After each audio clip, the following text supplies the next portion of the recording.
tonight's episode of the Gamecasters, we talk about all the new games we've been playing, we do an association station, another board game beatdown, and then do our top 5 games outside of the BGG Top 1000. Stay tuned.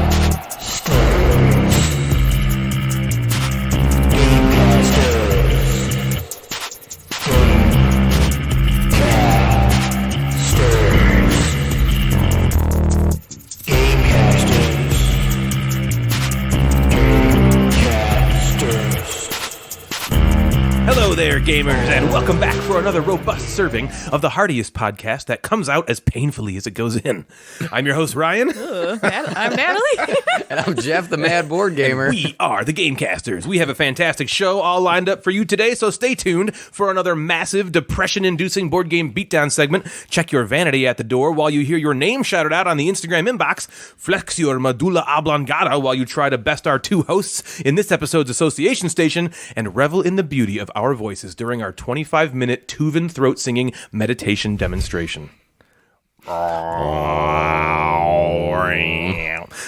Prepare yourselves. The episode begins now. So, Jeff, something crazy happened. Okay. Yeah. The other night. Crazy awesome. I don't know if it's crazy awesome, but I needed to share it with you. Okay. So, all right, let me set the mood. It's midnight. Natalie's upstairs. I'm in the basement learning a game or watching MXR Plays or Davey 504 or Jay Owen or something like that. When a text comes through, you know how you get a notification and like on the front of your phone, it just shows like a preview of what the notification, like what the message is. Right. So this one has like a photo icon to indicate that there's a picture and a caption that reads in all caps, OMFG, exclamation point, exclamation point, exclamation point. And I'm like, whoa, it's midnight. What could she possibly do? All right. So I'm like, all right, what is worthy of an all capped OMFG at midnight, right? So before I actually open the text, I'm thinking, what could this be? So we just got our taxes done earlier in the day. So I'm like, OMFG, we're getting an extra 10 G's in our tax refund. That's an OMG text at midnight. It wasn't. Surely. Well, I also thought maybe it's like, OMFG, I just found out there was a fire at work and the building is shut down for the next week. OMF perfect. I get all antsy, anticipating what it could be. Remember, it's midnight. I open the text and it's a picture of a bar graph with a number on it. And then I realize the OMFG is because she just had to tell me at midnight that her credit rating is now over 800. No, not just over Nice. 800. It was 824. Whoa. High five. Oh my you. gosh. Go. Okay, so Thank I you. realize that's pretty great. OMFG. But Over 800. OMFG at 850 midnight? is the highest. 800 is high. It's Okay, high. so last It's month very it was high. over 800 for the first time in my life. It was like 804, 805 or something. Oh, I can't and believe then we're talking I about checked this. it this month and it was 824. Man, you should tell us your social security number and Yep. give your social Yep, security give us number that. out. and Yeah, we'll because see this is what the your credit whitest does. thing about you. And listen to this. She simul-texted her mother. And her mom group chat? responded, WTF, Natalie, I was asleep, who cares? No, she didn't. She wrote, awesome, period. Not an exclamation point, a period. Listen, OMFG at midnight, you're assuming this is going to be like the greatest thing in the It was whole greatest thing in the world to me. You can take That's a really high credit Natalie score. is I was very very good proud at- of myself. You were very good walking- at borrowing and paying back money. Exactly. Yeah. We were walking down the street and she nudges me. She's like, do you think these people realize I have an 824? I did go to a baby shower with my mom the next day. I'm like, did you get my text last night? I was like, what'd you think? And she was like, yeah, that's really good. You could be like the after picture on like a commercial where it's like Credit Karma and someone has 400 and then it could be you. You're the other side of With Credit 824. Karma. 824. I Googled how many people have like credit scores Oh over my 800 God. because I thought I was in like an elite group and it's actually a lot more people than I thought. Still. I forget. It was like a low percentage What's the of high, the country, 900? but that's still like, 850, I think, millions is and it. millions of 850? Oh, I people. thought it was like 4 to 900. It's 850. I know like 850 400 is the low, highest. isn't it? 850 is the perfect Why are we talking score. about this? Exactly. Why are we talking about this? At midnight. go. Because Natalie has a really high credit score and everyone in the world is impressed by my money management skills. Impressed I'm might not be the impressed. word I would use, but they are something about this credit management skills. Jeff, what's up with you, man? What's up with me? Well, Devin surprised me yesterday OMFG! Exclamation point. with her credit score. Just kidding. It's 825. I can type 1 point 130 words a minute. OMFG! She bought me basketball tickets to go to the Michigan State game yesterday. Oh, Nice. that was nice. And it was kind of a surprise. She bought it during Nerdfest when I wasn't around, For which was Valentine's cool. Day? It kind of just worked out to be for Valentine's Day. It was like the only Saturday game left in the year, and so she didn't tell me. They played Maryland. Nice. She didn't tell me, and I went all day thinking that we were just going to lunch in Plymouth, and right around like 2:00, she said, "Hey, we're gonna go to East Lansing and go to the basketball game today." I'm like, "This is sweet." What? So I was very excited. It Did was you very say cool. 100 times before that? So is this all it is? Just lunch? Just that. Is that all we're Yeah. doing? No, I was kind of happy with it because I like the Thai food restaurant we were going to. But That's sweet. so that was a very cool surprise. We had a lot of fun. They lost, but other than that, it was Oh. that was very cool. Well, that's like that was secondary. Yeah, right. Because Oh, yeah, it's like it was playing like a a fun game. date- It's like it's fun to. You night. probably had a good time watching them, and I did. It was your a blood blast. boiling as they start to lose. Yes, of That's- course, yeah, that's yelling. fun. I just got to be back home in East Lansing. So Yeah. it was cool. That was very cool of her. That's awesome. That is Go cool. do dash. Yeah. What do you got? You guys watching any TV? Do anything cool? Yeah, we like I said, we were going through Friday Night Lights. Oh, yep. Yeah, nothing And new. Coach Taylor is still just as dreamy as ever. Mm-hmm. We were And just Cobra talking is about. still spilling his beer. Yep. Cobra. Cobra. We're like, too bad the most perfect man on earth is a fictional character. Okay, you said that. I don't really actually want. I just want to be him. I want to Yeah. become him. You can. I It's so know. funny. He would like justify everything he does too. Yeah, he only yelled at Julie right now because she's being a total brat. Yeah. He just held up on this high pedestal. Right? Yeah, exactly. He can do only no came wrong. back to Dylan and stole this other coach's job because he's got his family to look out Gotta for. be- His yeah, he's gotta family's look out falling for his little apart. I goblin mean, what else baby. is he supposed to do? Oh, Remember that, Gracie? Ugh. Yeah. Oh, yeah. Poor thing. Gracie. Ugh, God, What if she has, Gracie's like- listening? I wonder She has what like she 8 looks eyes like a now. spider. Oh my god. That's crazy. Well, good. That's awesome, Jeff, that you got to go to the Yeah. state game and do that whole thing. So is the basketball season pretty much? There's Done a for them, handful or- of games left, and then hopefully Are they they'll gonna make the tournament? They'll probably Yeah. make the tournament. Yeah, they so always do, right? maybe they'll make a run there, but Yeah. yeah, we're no sporting podcast. But Well, it's a game. they could It be is a better. game. It is a game. Yeah. They could be better. I'm not. I can't. I'll still contribute root to for them. sports. They're still my team. Yeah. But it's so sad because all the sports teams locally are just not good. I know. It's like the worst time to be in Yeah. Michigan. So yeah, and we're like in sports. Michigan. We're rooting for Detroit sports. The Red Wings are miserable. The Pistons are terrible. Toilet. The Lions were bad. Basement. The Tigers are terrible. Suck it. You suck it. And it's just it's been a rough year and a half of having to watch bad sports play. Yeah. So more time to play board games. and Hooray. Watch TV. Exactly. Yeah. To that Less sports, end. more games. To that end, Capstone has been off on a tear lately. With games like Arkwright, Bus, The Climbers, Cooper Island, The Estates, Irish Gauge, Maracaibo, Pipeline, Ragusa, Three Kingdoms Redux. So they've just been putting out great game after great game. Natalie and I sat down to play the two-player Hotness Hydro Fence. Yep. You guys remember I was Hydro like, Fence? where are you Yep. going with Hydro this? Fence is a two-player game about the events that took place at the Watergate facility. One player plays as the editor of the Washington Post, the news papper who's trying to expose and take down Tricky Dicky Nicky, who is played by the other player. Essentially, the newspaper people need to connect evidence from two informants directly to Tricky Dicky Nicky in order to force his resignation to win the game. Tricky Dicky wins Richard Nixon. if he can gain enough momentum to carry him through to the end of his term as president. He needs to do this by thwarting the evidence leading from the informants to himself. The game's driven by these multi-use cards, and the main mechanism is playing the cards to mostly influence tokens on this tug-of-war-like track. It's pretty cool. So basically, I could play a card that moves the momentum token 2 spaces towards me, but then if Natalie plays a card that moves it 4 spaces towards her, now it's 2 spaces, on her side. So at the end of the round, all the tokens that are on your side of the board, you get to claim them and play them to the board. They could be evidence tokens that you get to put out onto the board of the initiative, or the initiative token to go first next round, draw more cards, or the momentum token, which lets the Nixon administration win the game. So it's a lot of tense fun, and it plays in 30 minutes. I was surprised at how quick it played. Mm-hmm. I really like the cards. They're multi-use, so you can use them either to move tokens on the board, or you can just play them and use them for their ability that they have. And they're just a lot of fun to play. Every card is just really good, and it's a very tough decision when you're looking at those cards in your hand, and you're like, oh my God, I want to move that token towards me, but if I use this card to move that token towards me, then I can't use the ability later on if Natalie does, XYZ turn, so I can thwart her. And so it's a really kind of it's kind of like a rich and juicy way to create a decision space just by those multi-use cards. So I really like that. The theme, though, is kind of so-so for me. I'm not a big historical guy. I leave that over to the Jeffs of the world. I don't find joy or excitement in history that much. Like it's an interesting theme. I think the Watergate scandal is just interesting. It's just You don't find inherently interest in where you have come from in this world and how. Okay, fair enough. I came from the Watergate scandal, but the theme comes through in the cards because the game is pretty abstract. Other than that, I mean, you're just going on a tug of war, push and pull track. The artwork is pretty evocative, and the cards mostly are where the theme comes through. The mechanisms are very cool, though. Overall, I thought it was a great game for 2 players, and I would recommend it for people even if they don't care about Tricky Dicky Nicky.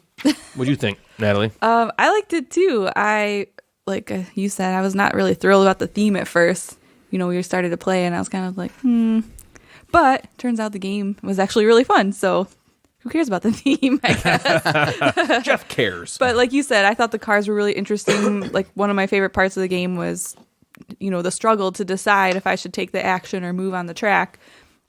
Because if you take the action, then that card's just out of the game. Yeah. Well, yeah, sometimes. Most of the time. Yeah. Well, yeah, depending on which card. Right. And, then you just can't ever take it again. So is this the right time to take that action? And that was really fun and interesting. I lost in the end, but I felt like it was anyone's game. I didn't feel like it was, you just ran away with it. I felt like I had a chance. It's just how things played out. Yep. And there was some cool, back and forth with the cards, we didn't end up actually doing this, but you went to do something and then I stopped you and then you stopped me and then I stopped you. Yeah, and it has that cosmic encounter kind of so thing. that was really, where I play a card and it's really like, exciting. oh, this does awesome for me. And then Natalie's like, no, my card negates yours. And then I'm like, oh yeah? Well, my card negates your negating. And then, oh, my card negates the negating that negated your negating. And then poof. And then he ended up winning and from that. And that was really cool. And it's just, what if we had a different draw in our hand? That wouldn't have happened. And maybe I could have won and the game kept going. And I don't know. I thought it was really fun. I really liked it too. It distilled what we loved about Twilight Struggle down into a 20 to 30 minute experience. Because Twilight Struggle is this big sweeping, 2-player, amazing game that's was number 1 on Board Game Geek for many, many, many years. And it was fun. Natalie and I loved our play of it. Yeah. But it was way too long. 4 or 5 hours. It was long. It kind of like that other game that I can't ever say it right. Blitzkrieg. No. The Doi Dr. Ravens Dasket. of Three Shurahashi. Yeah, that's wrong. Yeah, that's wrong. Yeah, that's not close. Okay. But we also kind of had we each had a different goal. I was Nixon, so I was just trying to stay in office throughout my whole term, and then you were the reporters or the investigators or whatever. You're right. This one though was cool because it wasn't totally asymmetrical. I did love that you had a different winning condition, but the mechanisms were the same. There's tokens on the board that each of us are just trying to manipulate to use them to our end.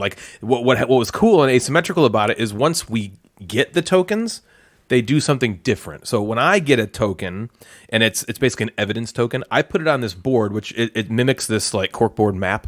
Basically Nixon's in the middle, and there's all these informants that are around the board, and you're trying to connect evidence from these informants to Nixon to impeach him.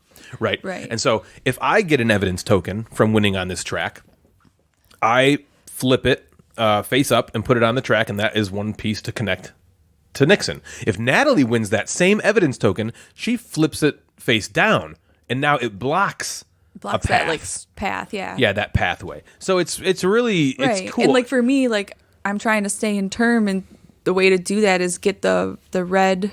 What's the red thing? The red wooden thing called? Yeah, the momentum. The momentum token. So I'm just trying to push that on my way as much as possible, but then I can't only focus on that because then he'll just complete his paths and win the game. Yeah, because momentum is what she needs to win. Him. So there's with the cards that you have, are they specific to you, or is it just the way you have cards plays different to you, and the way you have cards plays different to you? No, they're different decks. Okay, so so there's a Nixon has their own deck, and there's then the so editor we wouldn't has, ever have the same card. Okay. It seems really cool. It is really Do you guys fun. want to tell me about the Watergate scandal? I think Did you learn anything about it? I did learn a little bit about the Watergate scandal. It's honestly to let's me hear it. less interesting than I thought. Yeah. Is it really? Okay. It doesn't. I mean, I guess back in those days it was scandalous, but compared to the scandals today, it's oh, that's it.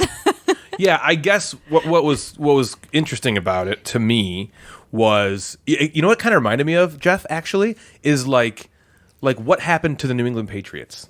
That's kind of what it reminded me of. They're What? sending people basically from their organization out to a different organization to spy on them, to like get information, you know what I mean? So they can use that to destroy them. Right. Right. So what I learned, and I didn't, I admittedly don't know a ton. I knew from, just general life from before and from in school and stuff, basically Nixon, his administration sends people to this Watergate building where the Democratic Party basically is, and bugs them essentially, and then admits to doing that on recorded tapes that he recorded himself on. Those tapes then leak, and then everyone finds out, and before he can get impeached, he resigns.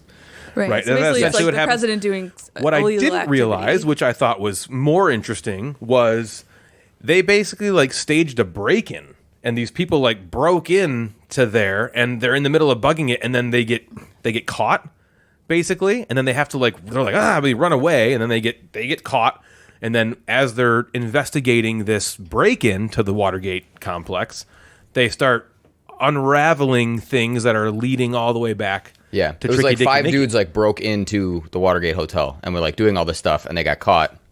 And then they traced money back to Nixon's funds that he started to cut. So I'm curious to that. That seems like that comes has through. to come So through. the cool It's kinda thing is there's 3 pieces of evidence that you can. There's 3 colors. There's blue, yellow, and green.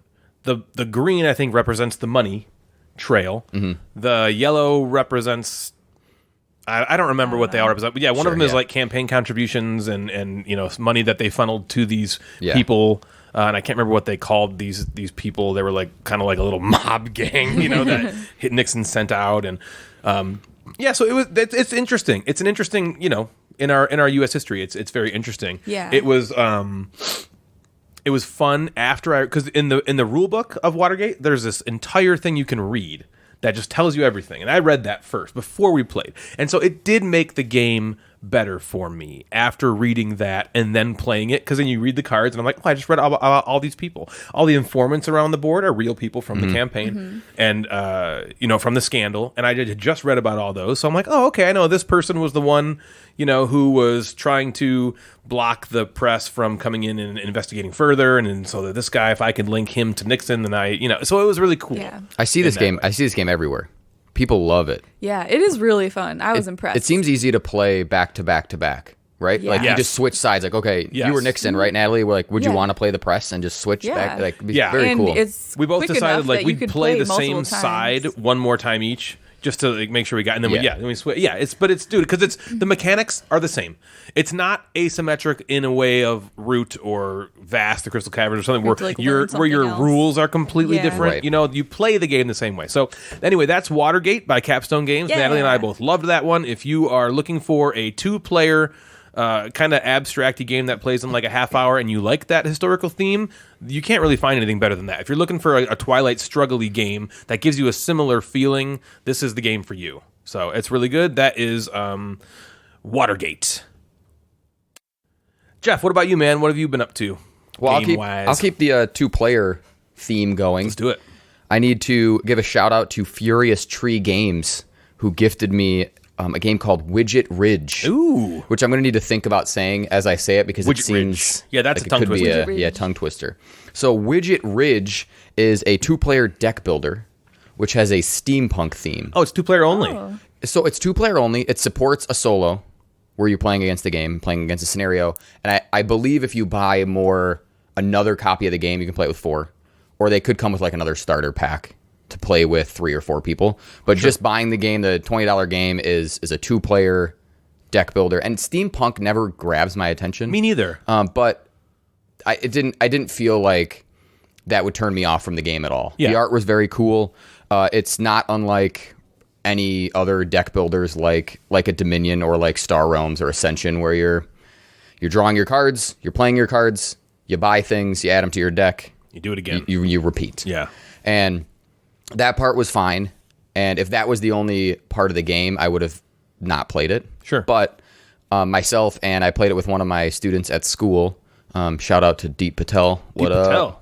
And we played it 3 or 4 times already. Oh, yeah? wow. And so Did you there's just did you just roll them off back to back? So we did back to back in an advisory class, and then at board game, it was Friday, so board game, we played it after school once more, and then So he really likes it. So nice. The cool thing that they add to this 2-player deck builder is this thing called the workshop. So all of your cards that you're obtaining and adding to your deck are these steampunk devices. They're like weird devices. They're like brick launchers and metal corsets and all these like cool things. Yeah, that's cool. And the devices have accessories and augments, and you add those to your workshop, and they have like connections. So there's various connections on the different devices, and once you make a connection that has an augment, a device, and an accessory, it then activates. So your workshop now has a cool power that you read from the left to the right on the cards. So it says, discard 2 cards. If you do, gain 5 spark, and spark is what you need to get wins. You get 100 spark and you win the game. Okay. And then it says, and then you get $2 or something. So it's like you read it from left to right, and in that workshop gives you an extra ability that you can do on your turn.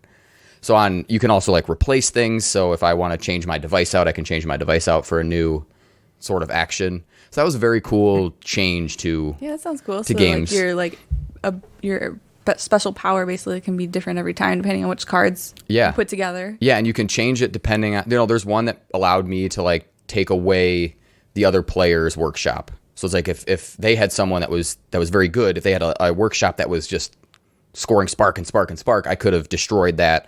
Or I could do something where I discard everything in the market and get points for that. So yeah, it changed every time, and that was really the difference between it being like a Star Realms and then going kind of an extra step, because deck builders have just been done so many times that it's hard to separate yourself. You need something separate, and I thought that was cool enough. I'm curious as to why it was 2-player only. I don't know I'm not sure. Was it take thatty? I didn't feel that at all. Really, you're working towards, and that's what I was worried about right away, was that it's going to be, all right, we're both going to have health, and we're going to have to just attack each other over and over again, and I don't love that. But at the same time, that would make sense why it's 2-player only. Right. This was, you're working your way, the currency in the game is money, and then there are these things spark, and cards will produce spark, or your workshop will produce spark. And the first person to get to 100, you just have this little tracker, and you keep track, so every time you do it, first person to get to 100 wins. There are like a small amount of cards that say, take 2 spark away from someone else and you get them. They're small, but when you're working yourself to 100, you're not feeling that too much. It's minimal. You're mostly working alone. Sure. But yeah, I'm curious. I think if I just got another copy of the game, that it would it would play 4 and it would be fine. Huh, that's weird. So I might look into getting another copy. That's cool. Because I think my kids would just play it over and over and over again. Sounds like Deep is playing it like crazy. Yeah, he loved it. It's Deep approved. Nice. Hashtag Deep approved. Yeah. So who makes that game? Furious Tree Games. Is that a new publisher? I don't know. Yeah, new publisher. I don't know. Cool. This might be their only game out right now. But they've been very generous on Instagram and very nice talking to them. They sent me the game, and I was able to play it and post about it. That is Widget Ridge. Widget Ridge. It's out. Yeah, you can buy cool. it. I want to say it's like $20, and it's nice. For $20. You play it, even if you only played it 5 times. Jeff will buy anything for $20. I'll buy anything for $20. Anything for $20. Awesome. Yeah. Okay. So we got a new game from Kickstarter by Boardgame Tables. Jeff's got a game by Boardgame Tables. There's a few games out by Boardgame Tables, which is interesting because they're a Boardgame Tables company. Yeah. They make board game tables. On Tour. Are they the ones that make the bags too? Yep. They also make the game bags. So yeah, they make On Tour. They make QE. QE. Yep. That's a good one. And then we got this cute little game called Bites. So what? Nothing. No, let's hear it. No, I didn't know what you were talking about with that. Does Natalie want to explain Bites? Yeah, let's hear it. What? One of the rules is you can do it. You said it was so simple. It's so simple. Okay, you're at a picnic and there's a trail of food. Starting off great. Cute. Right? Yep. So there's this big trail of food on your table. Oh my God, you're the worst. And then there's these different color ants that correspond to each of the different types of foods. Yep, you're right. And so what you do is You take out your suck it and you suck it. You suck it. You suck it. you take an ant of a color and you put it on the first food of that color in the trail. And then you take either the food that's right after that or right before that into your hand, into your possession. Sure. And then you just take turns going back and forth, moving some ants. Sometimes you might get a chocolate. That'll do some stuff for you. Sometimes you might get some wine. That'll do some stuff. And I'll let you take it from here. Boy. Nicely done. Why did you do that to me? I kind of understand it. There's clearly a path, and you're moving your little ants along this path. Let me finish. Whoa. So he's on your side here. No. I just mean like I missed a whole chunk. Like what happens at the end? So when the ants get to the end of the trail, The first ant that finished the trail goes on like this little tiered stand, and the top tier has 4 points. What? Nothing. Keep going. Why? I'll say in a minute. This doesn't happen every play. Oh, it doesn't? No. Well, Why don't you let me do this? Okay. So, Bites is a cool little abstract set collection game. The rules are different each and every play, and this is what's awesome about it, I think. At the start of each game, you lay out all the food tokens, as Natalie talked about. There's apples, bread, peppers, grapes, cheese, chocolate, and wine. And you lay it in a long line, leading away from the anthill. On your turn, you simply take one of the ants that Natalie talked about. it's There's an 5. anthill. Yeah, it's an anthill. What did you call it? A tiered stand. Well, I mean, it literally is a tier stand, but you got to embrace the theme here, sweetheart. So you take the 5 ants, you place them at the very end, at the opposite end of the anthill, and there's the trail of food in between the ants and the anthill. The ants are trying to get back to the anthill, carrying food with them. Okay, so you take the 5 ants, you place them at one end. On your turn, you just take one of those ants and you move it on the first piece of food that matches its color. So the red ant goes on the apple. Said that. Right? Yeah, exactly. As Natalie said, you did this great. When it stops. You can then either, and Natalie said this as well, Boom, take Natalie. the food that's directly in front of or behind the ant that you just moved. 2 points for Natalie. Yep, boom. 1 point There for are Ryan for the anthill. cards that change the rules of each game that basically tell you how to score points for the food you collect because it's set collection. Like you're collecting the apples, the grapes, the chocolate, the peppers, all this kind of stuff. And depending on what card came out at the beginning of the game, it tells you how those score points. So chocolate and wine are special food items. The chocolate doesn't ever score points, but if you turn the chocolate in, it lets you activate the card, which gives you like a power. So, for instance, in our first game we played, every chocolate you collected, you could turn it in to take an additional food piece from the line of food. So that was kind of cool. But in different plays, the chocolate does something else, right? The wine is a different way to score points entirely. There's a wine card that tells you, okay, like in the game that we played, every wine token scored you 1 point for every individual other food token you got. Mm-hmm. So if I had 5 different, food tokens and I had a wine token, that wine token is worth 5 points. Does that make sense? Yeah. So the game ends when all the ants have made it back to the anthill, and then you total up points. Natalie talked about the anthill. You put the first ant that gets there on the top. There's also a card that comes out that tells you how that works. Sometimes that's not how it works. Sometimes the ants go on the anthill in different orders or score different ways. So the components, dude, are amazing. I saw your picture. It seemed very cool. They are I've cool. seen dual layered player boards before. These are dual layered components. The components themselves are dual. So there's an apple, and it's got 2 layers on it. The first layer is the apple, like the backing of it. apple? The second layer is like it's got a chunk taken out of it, and it's just really weighty and really cool. The anthill is what'd you call it? A tiered structure. What's your structure? It's cool. You're like build it. It's 3-dimensional. It's very awesome. Everything's 3-dimensional. Looks cool. The gameplay is super quick. It's up there on the shelf. It's really, it's up there. There it is. You can It's see- a tier It's structure. really simple to explain and get going, as Natalie has demonstrated for us. The different cards that change the rules of each game is a good way to keep it feeling fresh. Because if it was just the way we played the first game, I don't know that I'd want to play it again. It seems variable with all. Yeah, all the there's things. a bunch of The different The cards. powers 'Cause it are was different. You fun. said. It was Yep, the fun powers are play- different. Yeah, it was fun Yeah. playing it the first game, but I agree. If it was the exact same, eventually it wouldn't be. Yeah, it needs As interesting. It needs that. Did just the two of that you play? way. It was just the 2 of us. Yeah. But it can play up to 5. Did it seem like the theme seems very like it's aimed at a kid's game? It Did does seem like that a way. kid's game. No, I mean, I do think you could play it with Oh, kids, yeah. but I think you could. I don't think it seemed like when I was playing it, I No. wasn't like this is It didn't this is seem really too cute. Like, no, I'm playing a Habba game. No. Right? It didn't seem No, like. it Yeah, didn't. you're right. No though, knock it on Habba, 'cause does Habba's look amazing, that. but- yeah, but they're more geared Yeah. towards kids. Yeah. I would say the bad kind of things about it. The setup is really Yeah, I was annoying. going to ask you about that. It's 'cause annoying. It was already set up. So when I here's the got thing: home. there's 55 food tokens in the Kickstarter version. It comes with double that because you can play for a longer game. You just double the amount of food tokens and stretch it out even further. 100? 110, yeah, if you do that, right? So randomly setting up the food was the annoying part because there's 110 food tokens. They're all these big chunky things. How the hell do you randomize those? They don't give you a bag to pull them from. So you just they're all on the table, and then you have to like pick one randomly and put it in because you can't just like look at should them get to a pick bag. them. Yeah, You gotta bag like or pick them up. dump 'em So in what a I did is box I or had a big something. hoodie on, and I put them all in like the front pocket of my hoodie, and I pulled them funny. out that way. And so it works. Yeah. But I mean, the game doesn't come with a You don't hoodie. normally wear a bag. This game, Should. it needs to come with a hoodie. There's no bag. Yeah, so you just can't. I don't know. So that was kind of frustrating. The anthill has to be reconstructed each time. Like you can see, Natalie just said it's up there. Oh, that's because you didn't. It doesn't wanna fit put back it in the box. So you got to take it apart Sure. if you want to get it back in the box. That sucks. Putting it it's not a big deal to take it apart and put it together. It's really simple, but there's it's a- still something that will make me not do it.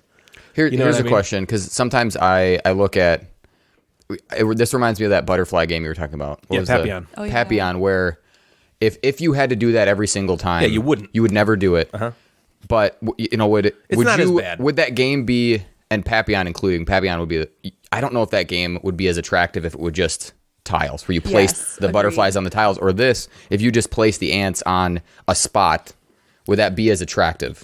No, okay, it wouldn't be as attractive, but it also wouldn't make me not want to play it. Okay. Where I think Papillon, without those flowers to clip on, if it was just like you're putting on, I wouldn't you're want to putting a play it as cube. much. Right. This is different because every other component in the game is outstanding.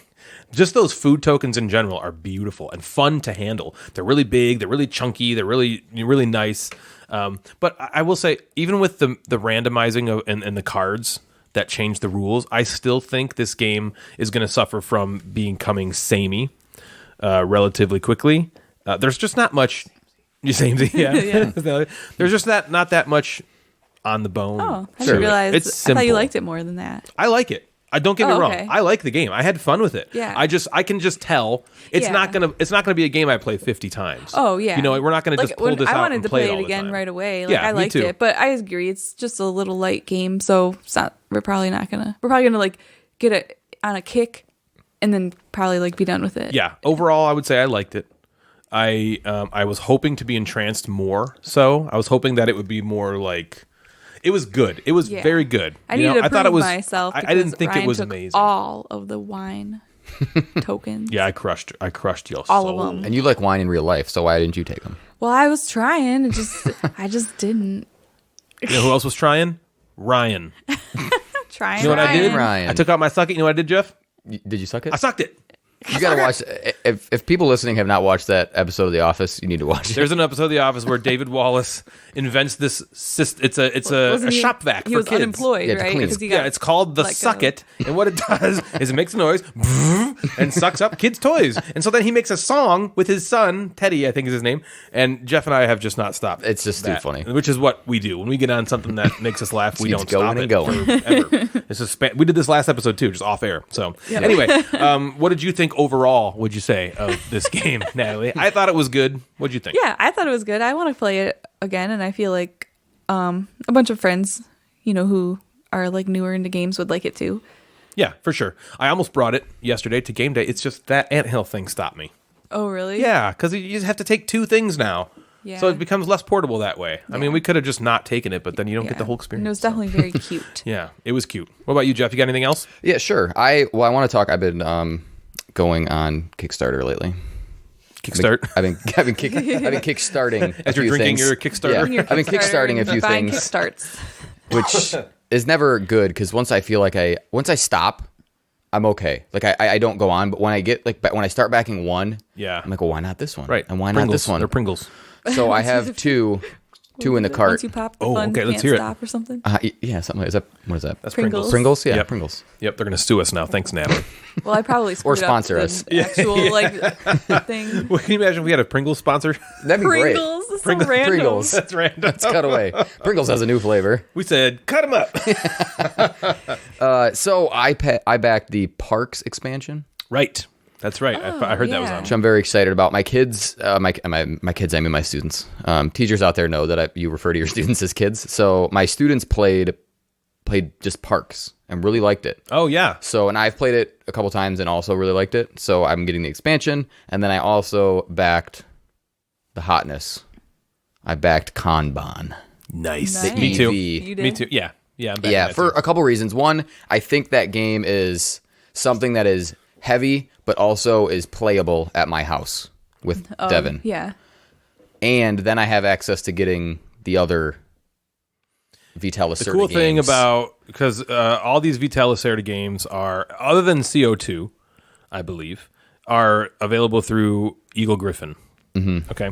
So you could just pledge $1 if you didn't even want Kanban. You could pledge $1 to this Kickstarter campaign, and then when the pledge manager opens up, you can buy any of his other games. At a discount? No. Or just I don't know, but you Not can really. get the Kickstarter editions, which is not. Yeah, which they're is pretty much rare. all the okay, so Kickstarter. that's what makes it. Yeah, I think so. Yeah, it's they're just not super widely available. Okay, because I was like, why outside would of you? this. Why Yeah. wouldn't you just buy it at a store? Yeah, Right. because they're not. They don't really. I don't know. I never see them on the retail What about, side. like, in on Amazon? Stores. So you could probably get them on Amazon. But again, this is the Kickstarter version. Most of them are the Kickstarter versions anyway. But I know On Mars, for instance, came with some Kickstarter stuff that I got that I've seen other people post as a separate add-on item. So And that this would be the one game. does That would be the other one I would think about getting. But again, I research of how heavy, and I haven't played it, and I want to play it with you guys. But I research how heavy that is, and I don't know if I would play it outside of with you guys. Yeah. And I don't know if Devin could get through like the hour and a half rule explanation. That's it. Yeah. She could easily Oh, she could easily play the game it. Yeah. easily. The rules. The rules is just Is, a lot. But Kanban There. seems lighter. Not like crazy lighter, but lighter. Yeah, later than- for Vital. Later. for Yeah, him. sure. Right now on Boardgame Beat gets a 4.0, which is Is it? which That's- is still very heavy. You're right, But though. on For him, Mars that's it's like a pretty good. 4.6. Yeah, it's or like something. Right. it's his heaviest. Crazy. You said if you got additional games, you would get on Mars. I think so. Just It's I don't know. so I feel like good. I have that, FOMO. That could be It my is favorite good. game of all time. I have FOMO. Yeah, If we Ryan played that again, I'm like, loves it. I really honestly think that could be my favorite game ever. It is really It's so good. good. Game. Mm-hmm. I love that game. Yeah, so that's what I've been kickstarting Cool. things. I had a couple other good plays of I played Everdell again recently, which is just great. And I know you've played that for a second time, right? We did. Yeah. Honestly, we And- didn't like it as much the second time. We got to play it again. I want to. Yeah, I wanna play it again. It didn't ruin it, but we were just kind of both like we both had trouble getting our engine going, and it didn't really work out until the end.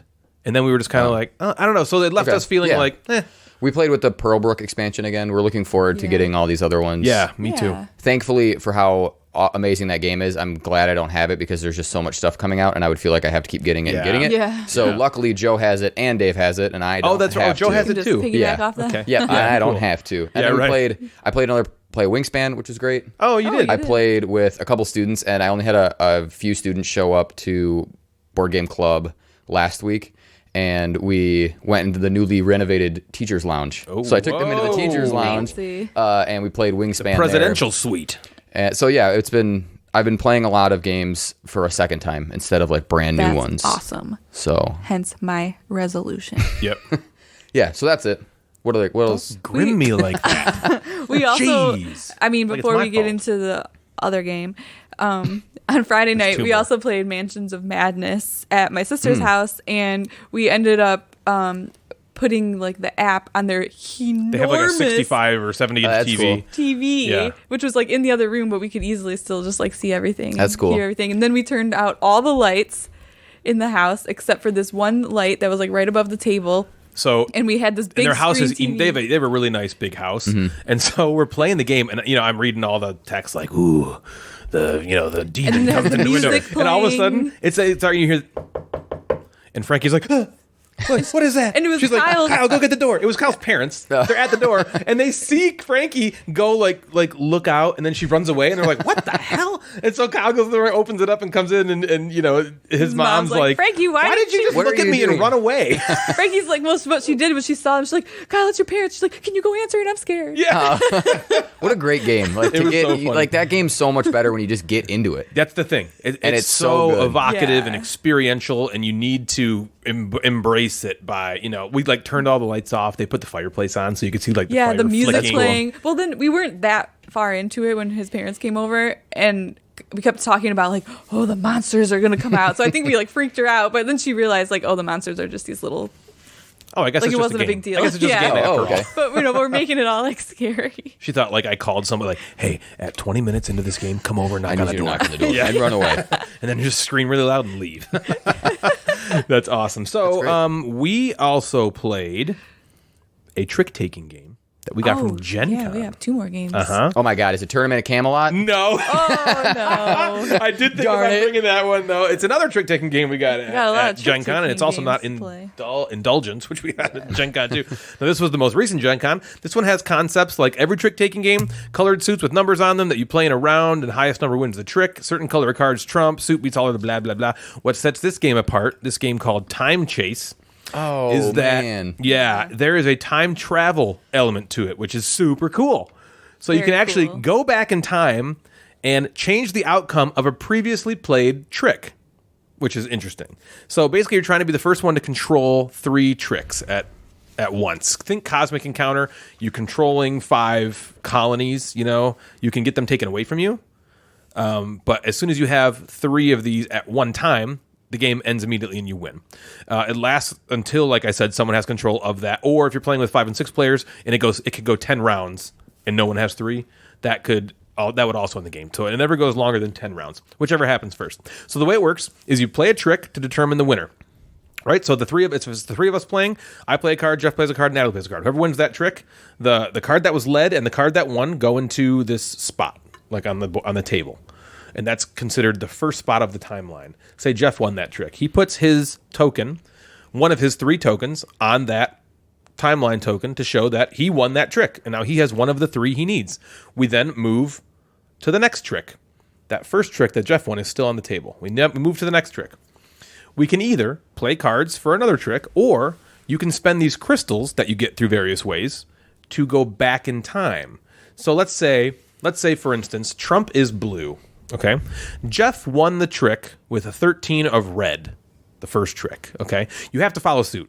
So even though I have... So like an 8 red was led, and he won with a 13 red. Natalie led with an 8 of red. I was like, crap, I have a trump to win this, but I have a red in my hand, so I have to play it. So I play a 6 red. You win the trick with a 13 red. So Jeff wins that trick. Now, I have no red left in my hand. So I could win that trick now. It's too late. But no, it's not. So on the second trick, you guys stay in the present, and you're just going to keep trying to get points. But I spend one of these crystals, and I go back in time to the previously played trick. What happens is they resolve in order from newest to oldest. So you 2 would play your current trick, just you guys, and then there would be a winner of that trick. Then we would go to the next one backward in time, which is the first trick, and I'm the only one there, which I can now play my trump card that I have. You still have to follow whatever card was led. Right. So if I had any more red cards in there, I would still have to play a red card. But I don't have any red cards now, so I can now play that blue trump card, and now boom, now I won that trick. So Jeff's token goes back to him, and I put my token there. That seems cool. It's cool. Very You can also even go back in time and change Trump. You could go all the way back to the very beginning, and change what Trump is, and then that changes everything, because then people can go back to a bunch of different tricks, and Trump's different now, so you can just play different cards and win those tricks with the new Trump. Does that make sense? Yeah. I really like the fact that cool. It does sound confusing. And it is a little confusing. Yeah. Once you I read the rules and I was kind of like, I think I have this. And then you play and you're like, oh, okay, this is so simple. I really like the fact that you can move back in time to change the outcome of a trick. I thought that was a new, fresh idea. And it really sets this game apart from other trick-taking games, which is really tough to do because the market is flooded. Yep. My collection is even flooded with trick-taking games. There's enough there to warrant future plays. See what I did there? Future plays. Now, there are some things that I'm not going to say I don't like it, but okay. At the end of the day, I look at it and I say, am I going to play this game a lot? And I was like, probably not. I liked it. I really did. I didn't love it. Like, after we played it, I wasn't like, oh my gosh. Like, a game like Custom Heroes, which I know is not technically trick-taking, it's ladder climbing, but same concepts, right?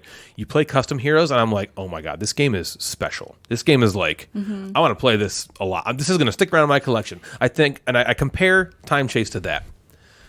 And I look at it, and I'm like, I don't think it has the special quality of a Custom Heroes, but it is still a very, very good game in the trick-taking genre that I do think is probably right below Custom Heroes for me in terms of enjoyment in this kind of game. And I will keep it to bring out once in a while, because it's quick. It plays. How long did it take us? We played it back to back. Oh yeah, we played played 2 games in a row. And we were through with it in about a half hour, maybe 40 minutes. Oh, that's for easy. both plays. For both plays? Yeah, right? Right. It wasn't that long. Yeah, it was very unique. It was very interesting. I don't know if it'll push its way into amazing territory, but we got to play it more to realize that. But I thought it was a really, really good game. What do you think? Yeah, I thought it was really cool. I feel like we've been striking out lately with trick-taking games. We've been, getting new games and trying them out, and they just all kind of fall flat. Yeah, they fall flat. And I love trick-taking mechanism. Yeah, me too. I really like euchre. the trick-taking. Yeah, like and the it's euchre like thing. We're trying to find something in a gamer's game that, So for this one, for me, I was like, wow, it's finally nice to have like a hit. Like, I liked this game. Like, I want to play this again. And a lot of the other ones we've been playing, I'm kind of like, nah, like, you can get rid of this. Right. Like the Bottle Imp or Eternity or Muse. Although Muse isn't trick-taking. Anyway, sorry. Yeah. Bottle Imp was... Claim was Claim, one. right. Yeah. Yep, that's it. Yeah, those were just So I was very ho-hum. excited. I thought this was a really cool game. I thought it was going to be a little like too confusing, and it wasn't at all.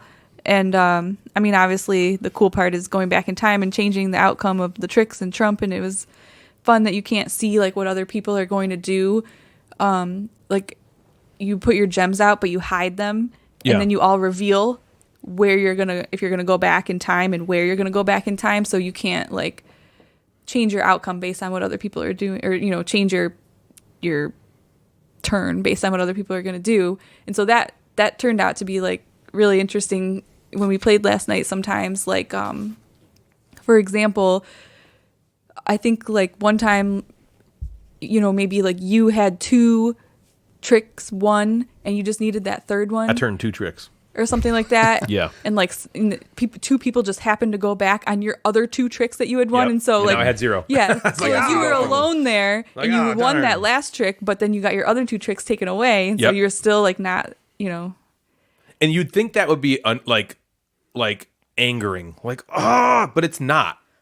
It's cool. I don't know. It just felt kind of like, like, of course they're not going to just let me win. Right, yeah. The way that you won in the first play was kind of like, nobody happened to stop you. Like, we all went back in time. and then Natalie was alone, and she's like, well, I guess I win. And it was like, oops.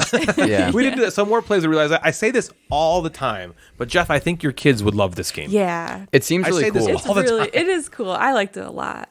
So can you win? Let's say, so with you having 2 toward the victory, and then if you'd have been the only one in that current trick, that one plays first, right? Yep, I So would. you would have won immediately, or you have to do the end of the round. Good. You're right. I misspoke. I did say immediately, but no. You resolve of the round. all Okay, of so the you have to- events all right. first. Right. If at So- the end of the events being resolved, somebody has to. Okay, so, and if you go back in time to a different trick, you are essentially forfeiting the current. Yep. The one, yeah. It seems very cool. So you're always playing a card. Like we have 10 cards, obviously, and there's 10 rounds. And so you're always playing a card no matter what you do. If you're in the current trick, you're playing a card there. If you're going back to a prior trick, you're playing a card there. If you're going back to change Trump, you're changing it to a card that's in your hand.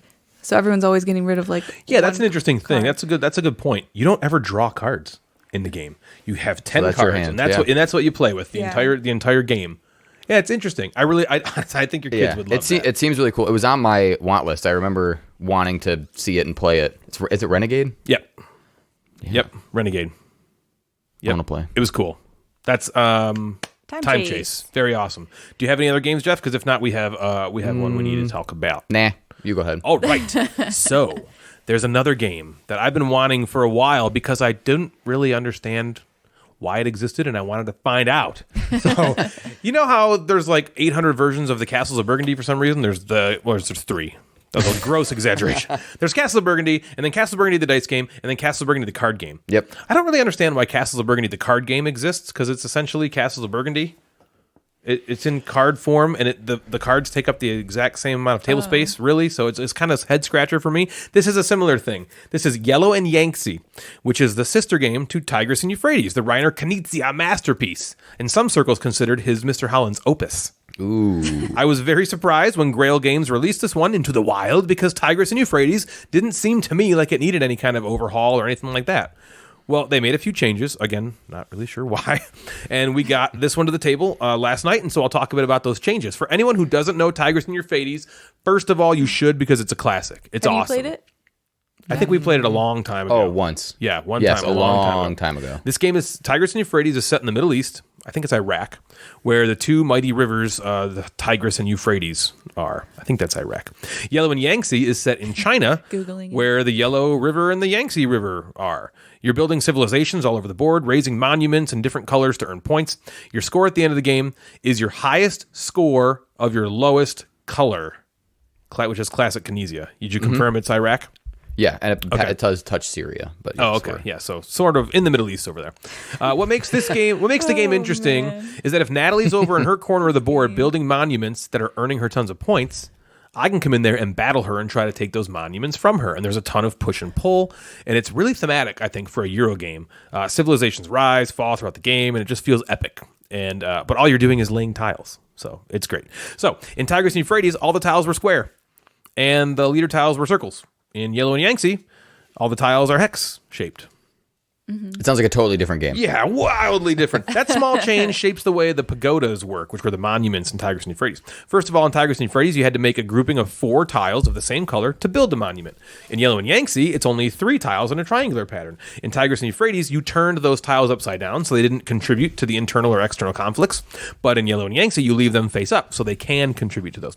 In Tigris and Euphrates, all the monuments were 2-colored and couldn't move once built. But Yellow and Yangtze, they're only a single color, which I think is more streamlined and easier to deal with, and they can move around the board as more are built. There are yellow tiles and a yellow pagoda, which is wild. Tigris Euphrates didn't have like a wild color. It just had these treasures that were out at the beginning of the game. And if you took those, you could apply those to whatever you wanted to. When you play a green tile in Yellow and Yangtze, you can place it face up instead of drawing blindly, or you can take a face up tile from the board instead of drawing blindly from the bag. But the biggest change is how the external conflicts work, which are the wars in Yellow and Yangtze. In Tigris and Euphrates, this was how you got like a ton of points from these external conflicts. In Yellow and Yangtze, it's really only ever worth like 1 point. So it's more of like you do it more now for like a positional increase, right? It used to be where if there were multiple colors joined together to create an external conflict, each of them would resolve independently of each other. But in Yellow and Yangtze, they are all resolved at once. With each player contributing tiles to a side, and the losing side loses all the leaders, blah, blah, blah, blah, blah. It's different, but not necessarily better or worse, which are my feelings about the game as a whole. I don't really totally understand why this exists or why they made it. I don't know who asked for this. Tigris and Euphrates, in my opinion, was pretty great and didn't really need an overhaul. But don't get me wrong, because I loved Yellow and Yangtze. I loved it. I would gladly play it again. Didn't you say this was more streamlined? I would say it's probably a little more streamlined. Well, that's how it felt to me after our play. I was shocked. We got through a 4-player game of this in an hour, and honestly, I would have played it right after. I almost thought about asking the 3 of you if you didn't look so terribly depressed. I was going to be like, should we just rack it again and just do it? Like it was quick. It's a thinky game, but it doesn't like melt your brain. Yeah. You know what I mean? And it also doesn't feel, you don't feel exhausted afterward. And it's so simple. You just play a tile or you know what I mean? Or put a leader out there or start a war. That's like really all you do. There's not a ton of calculation to figure out. The interplay between players is where the game shines. What happens outside of the rule set. And this is indicative of Reiner Knizia and games in general. That's where the game is interesting. The mechanisms are you just play a tile or start a battle. The interesting part is, oh my God, I'm building up my pagodas over here, which is basically putting a target on my back because I better diversify my leaders and bulk up my black and red tiles so I can properly defend my position because, oh my God, Natalie's going to try and take my pagoda. Is she going to take my pagoda? Yes, I better get her first. It's so stressful, though, and fun and quick in that way. And it plays in about an hour, which, again, is very strategic, but doesn't feel like it's just destroying you. So my thought, I would play it again a lot. I loved it. I love Tigris and Euphrates, so I love this. Do you feel like you shouldn't have both? Yeah. I do feel that way. There's no reason. Which one would you? Yeah, which one are you getting rid of? Oh God, I don't know. Well, I mean, I haven't played Tigris and Euphrates. We got to play Tigris and Euphrates. I mean, again, Yellow and Yangtze feels more fresh. It does feel newer. I guess I suppose Tigris and or Yellow and Yangtze is the one I would hold on to now, only because you've played it for one. It's new. It's the fresh game. It is a little more streamlined. It's got artwork by Vincent Dutrait, which is pretty sweet. But I can't make a good argument for one over the other. They're so similar. I don't know. I love the game though. What'd you think, Natalie? I actually really liked it too. Okay, time out. Okay, we have to go back because Wait, yeah. the Gamecasters posted a picture on Instagram that is the opposite of the words that you're saying. I will explain. Okay, all right. Yeah. Continue. This is really So, okay. For me, it took a few rounds for it to click. You know, I mean, obviously I understood the rules, but it was more like, how am I supposed to get an even amount of points for all these colors? Like, I just was like, what? Because remember, your score, there's four different colors to get, and whatever you have the least of is your score. That's your, Yeah, so it was a little confusing at first, but then once it started clicking, it got better. But but I'm not typically like that into games where you're just like messing with people or like battling, and this was actually really fun in like the way it happened because it was just so like light, and I don't know, for some reason to me it was so funny that the end game scores were just so low. Yeah, yeah. I won with 6. Yes, the scores. Yeah. So, anyways, Well, explain the picture. yeah. Okay. So the picture, the game ends and we pull back our screens and we all have these little tiny piles of cubes, and Ryan's just got this giant pile of cubes, and we're just like getting coins, man. Oh, Getting coins. Yeah. oh, Ryan won. And so we're like counting them up, and like, one person has 1 point and the next person has 3 points. I have 4 points and Ryan wins with 6 points, and we're all just kind of like, okay. And then Ryan was like really silent, and Ryan just goes, well, thanks for playing that game with me, guys. And like nobody said a thing. We're just sitting there with these faces like, But it was only like that moment. Yeah. So during the game, and they even we played with Andrew and Cheyenne. They even counted that as their most yeah, favorite they game of both the night. thought it was like They the thought that best was game of the night. too. It was just that exact moment The when we gameplay counted was fun, the score. but then it was just like, what? Yeah. Well, here's They were the like, reason. Well, he just stomped on our faces. Yeah, he did stomp on our faces. Okay, so let me just say, some of the stuff that I thought was like really fun was that people kept like trying to battle me, and like they thought they would win, like Ryan, and they would lose. Like me. So that was like really fun. There was a time where Ryan started a war against me, and he had like 4 additional like attack, Which I guess. is a lot. And I just happened to have 5, and At that exact moment. right, like I remember like I was picking out all these red tiles from the bag, and I was getting frustrated. I'm like, I don't want these tiles. Why am I picking red? I have 5 And then of in them. my next action, I do something that Very makes her next use all action, those. He Starts a war. starts a war, and then I Natalie use just goes, all of them yeah. and win it. And I was Second, like, she was like looking all like angry, and then I'm like, all right, I'm gonna start a war. And she looks at me and she's just like, you've made a big mistake. I've made a big mistake. and that kind of Yeah, thing huge happened like several other times in the game, and I won some, he won some. There was a time he had like this yellow pagoda, and he's getting all these yellow Which are wild. points, which are wild. And so I was like, I have to take him down because he's just getting all these wild points, which he can put for against anything he wants, and he's just gonna win, So I like took him down, and then we were battling with that a bunch. And like, it's funny, in the whole entire game, I was never even able to get any of the black points at all because I kept having to spend them to win battles against people, so I could never lay them down to get points. So I ended up using all of my yellow points as black points so that I could even get points in the game. Like, it was really fun. I mean, I'd say it was just a fun game, and it was not like super thinky, Yeah. and there was definitely a lot of strategy to it, but I'd say my overall feeling of it was just fun. We had a lot of laughs, we had a lot of like interaction with the battling, and I know that Andrew and Cheyenne had a really good time playing it too. It was just really funny at the end. We were just like, okay, it's over. We're like, oh well. Yeah, I was like, I gotta take a picture of this. Well, yeah, because at the very end of the game, like, all these states were just demolished and destroyed from the battles, and guess what? The only 3 working pagodas are Ryan just collecting more points, So we're just like, Yep. Coins. Getting coins. But is 6 a score, like a good score? I think so. I think it's a pretty It good was score. All right, yeah, because I guess if it's from 1 to 6, and it seemed like you dominated Because with you 6. have to have 6 was my lowest, so I had more than 6 in every other Right. color. So to get, so Natalie was next with 4. She would have had to, like her would've taken next a lot color for could her have to- also been 4. So she would have had to keep yeah. I increasing. actually her had other 2 by colors 2. with 4. Yeah, But this was still my lowest. So she would have had. So Yeah. she would have had to get a bunch more points to make it up to 5 or 6. So that is Yellow and Yangtze by Grail Games. Loved it. I loved it. I mean, I also loved Tigers and Euphrates. So I would say whichever one you have. If you have Tigers and Euphrates, you do need not the need Yellow and Yangtze. If you have Yellow and Yangtze, you do not need to go back and get Tigers and Euphrates. They are 2 great versions of basically the same game. There's little variants like Ra and what's Bill's. Ra. Priest of Ra. Priest of Ra. There's no reason to have both. They're the same. It's the same game. Also, Reiner Knizia. So that is Yellow and Yangtze. It's that time again, gamers, for the segment of the show where we get to hear what you have to say. So if you're into extreme bouts of narcissism and want to hear your name on the show, make sure to respond to Jeff's Instagram stories where he asks questions and mentions that he'll shout you out. Don't follow Mad Board Gamer. Shame on you. Stay tuned now for the Instagram inbox.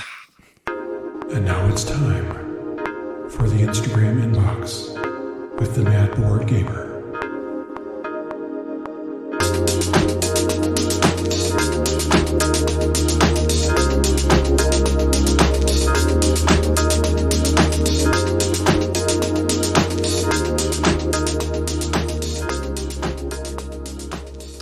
This is the Instagram inbox with the Mad Board Gamer, and I want to remind us what we laughed about last week. We talked about the stake against the window story. Remember how hilarious that was?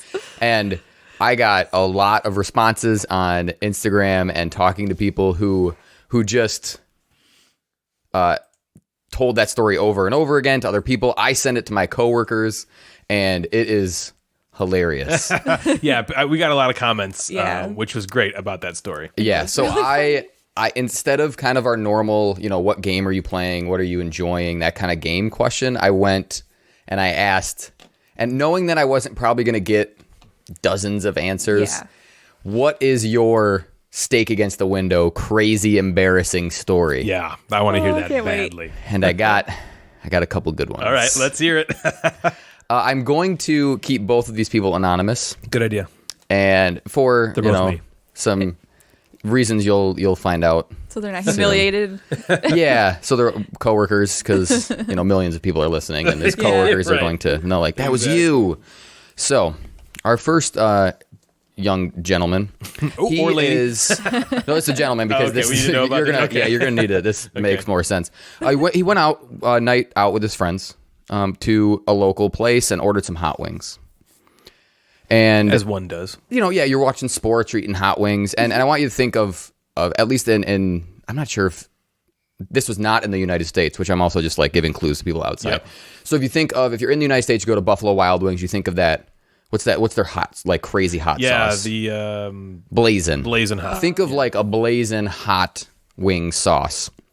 So finishes his meal and he's gonna go to the bathroom and he's gonna wash his hands, which is he's going to do more than that if he ate blazing great, sauce. great decision. Go wash your hands before anything happens. And he gets in the bathroom and the decision let me go to the bathroom first. So he's going to go to the bathroom first and then wash his hands. And that is not going to turn out to be such a great plan because I need you to imagine now his hot wing hand Touching his thing? now touching his bits or chits, to say the least. And as we now know, hot wing sauce and dangly parts do not mix very well. Yep. Dangly parts. And as he's in the bathroom and the burn is getting worse and he's starting to feel it, he just makes this gut decision to cut it off. no. That's pretty He is rash. going to go over to the very public sink and start rinsing and washing his bits off dangly parts. in the sink, which we call here a sink. In the English call it a wash basin. No, they don't. That's what it A says. wash basin? The wash basin. And What? so I then asked, like, are people walking in? How are you handling this? What are you doing? And he said, oh, yeah, people are walking in, and he's just washing it. You got to do what you got to do. And that's what he Oh, said. He's it's like, on I just fire. had to own it. You just own it, and you wash. And when people walked in, he just said, avoid the wings. Oh And my that's what he was God. saying. And the washing didn't work very well. He had a train ride back home, and he said he felt like he was sitting on nails. And all of his buddies were obviously just laughing at him. So it's now a story that his buddies Oh tell my him. That's terrible. gosh. Well, you Wait, so had he an touched his butt, experience too? where you touched your nose after Yeah, cooking with peppers. It was just a really hot poblano peppers. pepper, and I touched my nose, Yeah. and dude, I was in fuego for. I needed to be at the wash basin all day. Yeah, it's it's one of those things. Doesn't water doesn't help, right? Nope, Isn't it? It's the worst. It just Like you rolls need to right off dip it in milk or something. I felt like my nose grew a mouth and was laughing at me after I put water on it. We've always heard of people touching their eyes. Yeah. Their eyes, and then Ugh. that hurts, and then they're Right. But Your dangly bits. touching your dangly Ooh, bits. man. Oh my gosh, That poor that's anonymous terrible. gent. Yeah. Oh, Ay, sorry, ay. guy. All right, what else? We got? Okay, so we got another story. She, Ooh, all right. who will remain anonymous, goes to Starbucks and orders a drink with coconut milk. And it's a very normal day, one and does. she's going to take her dog for a walk. Okay. It's pretty normal. It's not a big deal. I like this is a normal scene set start. so far. And I'm gonna read this from her words instead it. of telling the Sure. story. So we were about a half mile from home, and I realized I had to poop very urgently. and honestly, we all know how that feels, right? Like And you're like Right. just not had to anywhere close poop. to a bathroom. And you're not Since anywhere we started close. recording today. Yeah. Ryan. So I'll read this slower, and we'll see how Ryan handles this. So I tried to walk quickly, but it started squirting out. Oh, It filled my underwear like a diaper of hot lava. So Oh my god. oh no! She says, I never felt underwear expand that much. Testament to this underwear she's wearing, I guess. And we've all like walked like that, right? Where you're like, there's this pace you have to walk at if you have to poop. You know, Yes. it's like, Oh, yeah. you can't Like, go too fast yeah. or you're in trouble. And then like this slow, And never trust a fart. never. No. Especially when you're not in when you're not at home. You can't trust these things. So she goes on. I couldn't walk with it swishing around in there. So I walked into a small patch of trees between two roads. I went in there, took my shorts and underwear off, meaning that the poop in my underwear was now running down my legs like the Niagara Falls of shit. Oh, my God. What was it, the Canadian side, though? I don't know. Okay. Well, if you're on the Canadian side, you're looking at the American side. Right, okay. Meanwhile, my dog is trying to lick the crap off my leg as I try to fight him off. Oh, that's such a good thing he's doing. He's like, I got you, bro. I got you. So, That was a no. No? Why did you just do that? And it was like the dog was like, you're my master. I'll help you. People are gonna be like puking in their I would do cars. that to you if you were pooping on in the forest. Ew. how the story ends. I left my underwear laying in the grass and started to walk home. We walked home as the poop squished between my toes Wait, and my her pants open were- sandals. Oh, God. Were her pants on? Like Yeah, she took put her underwear pants off? back on. I believe she threw the underwear away, Just, put like, the in pants the- back on. But the as you grass. take the underwear off, poop is just Yeah. flowing. Oh my god. This was a lot of poop. If this is That's too much so poop, we can cut this out. horrible. But man. Oh. She's like walking in and her dog's And then she's trying walking, to like. yeah. I'm telling you, the dog is the hero of this story.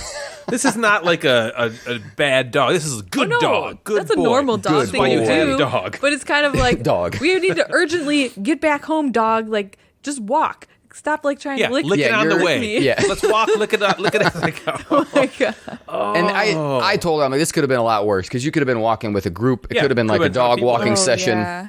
And then At how least. do you like the first guy just be like, well, Yeah, well, shit your pants. True. yep, everybody poops. Yeah. I mean, like, did she like walk by somebody and were they like, ooh? What's And that I'm not smell? sure. I'm picturing like, are people driving by seeing her? Yeah, Is or this a she, like, story someone else like is a telling? Like, I drove wooded by this area? girl. I saw some hot brown water running hot brown rain. Man, Oh man. that's rough. So I feel for Oh you. man, that's terrible. I'm so happy that you shared that with us though, because we get to laugh at your misery. yes. And that's fantastic. Yes, thank you for so thank you sharing. for sharing that one. Yeah. That's great. So a couple more things. We're gonna do our giveaway. Yes, we Yeah. are. So last episode we gave our listeners a secret word. Yeah, Do you we remember did. that secret word? I remember Can it. I say it? Yep. Crack and be tripping. Crack and be tripping. Crack and be tripping. That crack and be tripping. And tripping. on my Instagram story and the Gamecasters Instagram story and on Facebook, we said, post the word or send us the word and we will enter you in the drawing. And we had a lot of people enter the drawing and we're going to do the drawing right now. Live. So we have this wonderful thing called thewheelofnames.com. Wheel of morality. Turn. And we are going Just to a lesson that we should learn. Hit spin on this wheel and determine who is our winner of Fog of Love. You'll Can I see. click the button? Absolutely. You'll see that it's fair, and we didn't just pick the person we like All right, the so most. here we Yeah. go. This is the It is wheel. fair. There's the wheel. It's on. If you're listening, you can't see it, but we're going to post It's us. on. Yeah. We're spinning gonna it. post We're gonna this. post this video. All right, are we ready? I'm ready. Here we go. Spinning. Oh gosh, it's spinning. It's Oh, spinning, it's boy. spinning. There's all these colors and all the names. Everybody has an equal. Oh, Who is it? We have our winner. we have our winner, It is Jared Reeves. Jared Reeves. Congratulations. You are the winner of Yay. Fog Our first of contest. Yay. Love. And Jared Reeves, I believe, messaged us on Facebook. So we are going I to think reach. so. We're going to reach out to you on Facebook, get a shipping address, and get this game out to you. Yes. All you have to do is pay MSRP, shipping, and an additional $15 per Yeah, that host. sounds Per host, Yeah, yeah. so it should be nowhere more than 100, 150. And no big deal. It does come, and we didn't tell you this last time. It comes with an expansion. Trouble with the In-Laws expansion is what it Oh. comes with. That's pretty great. So I hope, Jared, you have someone you love to play Fog of Love. Congratulations. And the last thing is I think we might start working our way into hopefully having some of our listeners ask us some questions. Yes, please. Q&A us. And I'll post some stuff on Instagram, some stories maybe, if you have any interest in hearing our thoughts on anything, if we matter enough to you. But we did have someone reach out to us recently. Their Instagram tag is Don't Play an 8. If you remember, We talked about it Don't last Play an 8. Yeah, We took a we're guess at trying what to Don't Play an figure 8 it out. We were not ready. And Ryan came up with a really great Thanks, guys. thought where it was like, don't play 8s, only play 9s and 10s. And he messaged me, and was like, well, that sounds great, but that's totally not what it was at all. It's like was a like some placeholder. inside joke, right? It's a Yeah. placeholder that's an inside joke while they develop a game, Yeah. I believe. So anyway, Don't Play an 8 wants to know, and we can just kind of give a quick answer of what games got us into the hobby. Sure. What was kind of our gateway game that really made us want to have thousands and thousands of dollars worth of board games. Let's start with you, man. What about you? Yeah, I'll What's start. Yours? I think it's two. I have a two parts. So I played a lot of Arkham Horror with Bill. Yep. And we did it a lot. That was the original game, basically. Yeah, and that we and Bill has a bunch of expansions, and it was like that game takes up so much table space that it's not only on the table. I remember we had to set up like a card table to hold the cards, and he had like a poster board on the window that said like turn or like the order of operations and all that kind of stuff. So that was really fun. We played the heck out of Arkham Horror, and then one experience that I remember is playing Ghost Stories. This game Ghost Stories. The first time I played Ghost Stories was with Ryan and Dave, my brother. I think Buddy. And was it Chris? It was or either Ben? Chris or it wasn't Ben. It was either Chris or Ben's brother-in-law, John. And the game opened up, and Ryan was like, "Don't worry, we're gonna lose in 10 minutes." That was the premise. I'm like, "Oh, cool. Well, this cool board games. We're gonna lose in 10 minutes." And the gameplay was awesome. It came down to the last turn. We won. It was just this epic play, and that really opened my eyes to these games exist, how cool, and made me want to step beyond Ghost Stories and Arkham Horror and see what else. And that has changed my life in my hobby world. Well, and it's funny looking at especially those two games for you. Those are maybe not opposite, but the type of games that you've evolved into loving are the opposite end of the spectrum, pretty much. Arkham Horror is as Ameritrashy thematic as it gets. Ghost Stories is very thematic. It has some Euro mechanisms, but it's still very thematic and Ameritrashy. And, now maybe your favorite games are more Coimbra, Underwater Cities, Castles of Burgundy type stuff. Yeah. Right, so Which it is started really with something interesting. different. And I think it started that way because Arkham is cooperative and fun. Well, you can be like the first citizen, but whatever. And so is Ghost Stories. And I think that opened my eyes to just like it being so fun to play games with other people. And then obviously I've taken steps into being more of a Euro type of gamer. But I just like that your gateway games are different than what you play now. Yeah. I like that. I like that a lot. I mean, you still play games like that now, of course. Sure, but those those aren't your favorites anymore. So that's a great answer. Nana, what about you?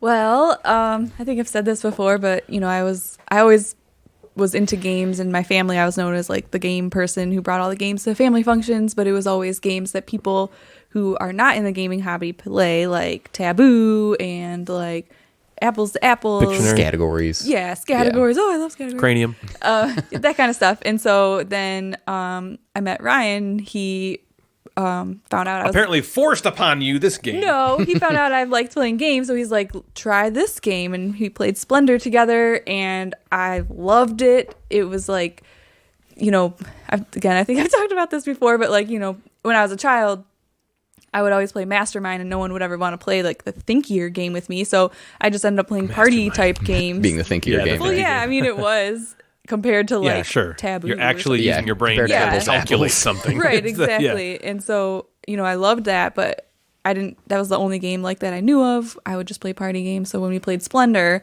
I was like, oh my gosh, this is awesome. I remember that I won it. So that helps you, boost your confidence that I could actually play these types of games. And then it just took off from there. Yep. I think Splendor's probably up there on a lot of people's games that get them into the hobby. Yeah. I think so too. It's the new age, and we've talked about this before. It's the new age Carcassonne, Catan, that kind of thing. Yep. Yeah. Yep. My game was the old age Splendor, and it's Carcassonne. Yep. And I had the big box, so I played it one time. Again, it was Bill. Bill's the reason for all of us getting into the hobby. Yes. Thanks, Bill. And so I played Carcassonne over there for the first time. This is back in, 2010, way long ago. That's 10 years ago. Yeah. And it's crazy. Right. It's been a decade now, and it seems longer that because it's consumed all of our lives at this point. But I played Carcassonne. I thought it was so cool, and then I bought it. I bought this giant box game, and when it came in the mail, Bill ordered it for me, and I went to his game. I used to go to game nights over there all the time, and it was there, and it arrived for me. I've never had a feeling like that again in this hobby upon seeing a game that this is mine. And it's this huge. The Carcassonne big box is freaking enormous. It's massive. It's huge. And I played the ever loving crap out of that game over and over with as many people as I could, or as much as I could. And that game was by far the game that was like, okay, this is the type of feeling I can get from playing with cardboard. And other people like I have to keep going with this. And so, yeah, for me, it's Carcassonne. And that's a game I feel like you just have to play at least once if you're in the hobby. And I know that a lot of gamers don't play it because it's older. And it feels like, okay, there are other games that do this better. Cliche. But you got to play it once. Yeah. Because of what it did to the hobby. It's a great game. Yeah. Cool. That's a good Thanks, question. don't play an 8. Thanks for Don't play an asking 8. us. Yeah, and that was the Instagram inbox this week via the questions. So moving forward, our top 5 is very cool this week. So I want to hear your opinions on the top 5 Instagram world. And maybe every once in a while I'll post, do you have any questions for us to answer on the podcast? And if we get some responses, then we'll chime in. Love that. Yeah. Yeah, I think that's fantastic. Great thing to put in the Instagram inbox section. Yeah. So, designed in 2005, Twilight Struggle enjoyed the top spot on the BGG rankings for a number of years, which is crazy, as the board game geek world tends to skew toward the Euro. 15 years later, and it's still in the top 10 games of all time, seated comfortably at number 7, with 37,000 ratings and 8.2 thousand comments. I think it's time for good old Twilight Struggle to get the proper beatdown it deserves.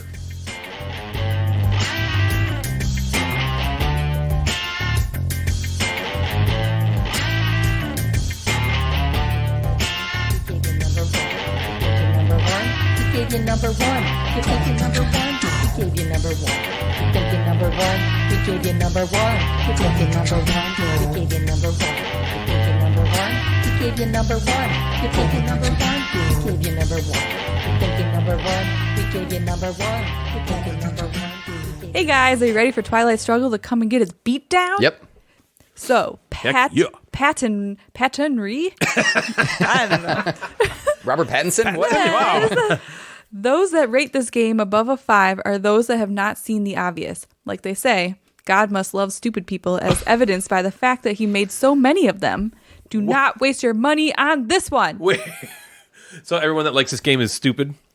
Is that what he's saying? Pretty much. And wait, so can you go God wastes his time making stupid people, or God made so many He stupid said people? he must love stupid people because he made so many of them. Oh, because then the stupid people bought this game. Yeah. I get it now. I think Okay. I understand the. Okay, I got the. We Yep. must be one of those stupid people. Yep. Yeah. All right, let's go. know. Let's go. I kind of like it. I Yeah, who knows? Maybe I'm stupid. Spleen says. Spleen.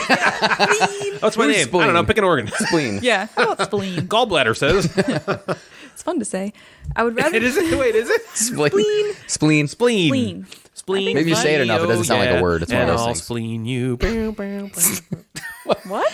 Is that an association station song we're not going to get? I know. No more song. There's going to be 10 was association please station Unless songs. it's like Beatles. Baba Black Sheep or something everyone knows. Okay. Anyway. Baba Watergate, too spleen. many bones. Bruce Sir Wendake Lagrange CO2. That was in order. He read it in the order of his shelf. Of course it was. It sounded good, though. All right, what does spleen say? Sorry. Yeah. Spleen, sorry. says, I would rather choke on my own skid-marked underwear than ever glimpse this game again. What a worthless waste of time and a pile of garbage. So he'd rather... Who would have known that would be correlated with our embarrassing story of skid mark underwear? I know. I know. Wait, read that again. What did Spleen say? I would rather choke on my own skid-marked underwear than ever glimpse this game again. Because you want to You glimpse. didn't look at it? Can't even look at it. He'd rather, or she, Yeah. choke. Can't tell with spleen. Choke on it. So you're eating your skid marked underwear. Poop underwear. Choke on it Choking like... on it. Ugh. Yeah. I must. All right. Then look at it. Go How do you like feel now, this. Twilight Struggle? Beat down. Let me get back to my spot. You think you're number 7? You're not. We gave you number 7. Moss Grande says, Just roll dice to decide the winner. That way you can save 3 up to 4 hours of your life, and the entertainment would be the same. Wow. So you go to Starbucks, and you're like, what size do you want? Grande. What do you want in it? Coffee? No. Moss. Moss grande. My thought is like 20-ounce grande. Their last 20 name 20 is ounce Moss, Moss. and they're like Grande. Oh, like Randy Moss? Like Randy large moss. Big Moss. Okay, large Giant moss. Moss. Okay. Okay, JPJ2 says, Okay. what a waste of a tree. It is terrible in every way. If someone at a convention asks you to play this thing, just slap them and walk away. Slap him. Goodbye. How dare you What a ask me? waste of a... How dare you? How dare you? No. How dare How you? dare We've done this you? before. It's me. I think I'm right. We've done it before. Have you ever seen Rocco's Modern Life? Yeah. There's this lady the like when she's hippo. in like the they're like in the supermarket and Rocco goes up to her and he's like going to try to get by her to get something and he presses into her butt and she just turns around and she goes, "How dare you?" I think she says, how dare you? Why do you think that? We've actually YouTubed it and it's my way. Well, let's just move on. Okay. Lauterbean. Is there a lot of L's or Well, the L and the O are capitalized and the rest is not. Lauterbean? Oh, Lauterbine? low Lauterbine. Low turbine. Okay. Oh wait, this is a weird one. There's 2 R's, 2, I don't know. Anyways, Okay. it's my most played game and number 1 on my top 10 list, so I give it a 1 rating. 1 is the best, right? But they actually did that though because he found it's on the one. I can't tell if they're joking. I'm guessing they probably really hate it. Yeah. is my Yeah. Hoosier Dude 55 says, I thought my buddy was joking when he said this was listed as the best game on the planet. Black. I'd rather spend the afternoon having surgery than play this. What? It's so funny. Like we've talked about before, how many people just would rather Gouge like their eyes out. Gosh, yeah, do like something do terrible something to terrible themselves. to Poop underwear. themselves Hurt than themselves. play these Board game. games. Yep. Rather just get Surgery It's a very and recovery popular would way take to way show, longer than like, just playing Twilight disgust. Struggle. Just play. What a waste of a tree. Hang What is the last part of the name? Yeah. Hangwarin says, Okay. this is the best game ever? Really? Hey, I played a card. Now you play a card and undo what I just did. Get screwed with cards. Yeah, eat it. Okay. Ed Park Mike 1 says, remember that poli-sci class from college where everyone fell asleep within 5 minutes? The professor decided to make this game in his spare time. Just as much fun as the class at a fraction of the cost. That's a positive. Sleep in 5 minutes. Yeah. Dag Rabbit says, Dag rabbit. Hey, rabbit. that Dag Rabbit. I don't know if that makes sense. Yeah, like dag rabbit. I hate this game almost as much as I hate communism. If the Cold War had been settled by playing this game, both sides would have left the table and gone off to play something more exciting like golf or watch the paint drying championships of the greater Spokane area. Is there Is that a actually a thing? paint drying championship? I don't know, but first of all, I like playing golf. Yeah, me too. But I No, I don't. I can I'm see just how kidding. some people think it's boring. It's not. I just get so You're angry wrong. at golf. I played golf with Jeff. There's- He was very kind. There's moments in my life where I need to get frustration out, and golf is one of those things where I'm a very calm person normally, but like watching sports and playing golf is the way I yell and get anger out in my life. Really? I just Yeah. have fun playing golf. I think it's really It's enjoyable. yeah, but it's something that can really get really I get frustrating. that. Yeah. I mean, I was on the golf team in high school, and at this point, I just don't take it seriously. Okay. You know, it's just for fun. Well, excuse me. Shut up. Why don't you just Shut- take out your suck it and suck it? Well, I'll just beat you all in golf, and then Yeah, I know you. Yeah. We know. I was on the golf team in school, so my opinion's the only one that matters. No, I was just saying. At this point, I don't have to take it seriously. Like I don't have to follow all the rules. and All the stuff. serious stuff happened in your youth. Yeah. Okay, what we got next? Okay. Sirocco Jones says. What is it? Taco Jones? Sirocco. Oh man, Taco Jones would have been. Yeah. Jones. Taco Jones. Sirocco Jones, change your name to Taco Jones, please. Okay, moving on. I hate this game so much. Every decision is just attempting to choose the least terrible thing. Playing it feels like punishment. At least terrible. Yeah. You're punished. Go into your room and play Twilight Struggle.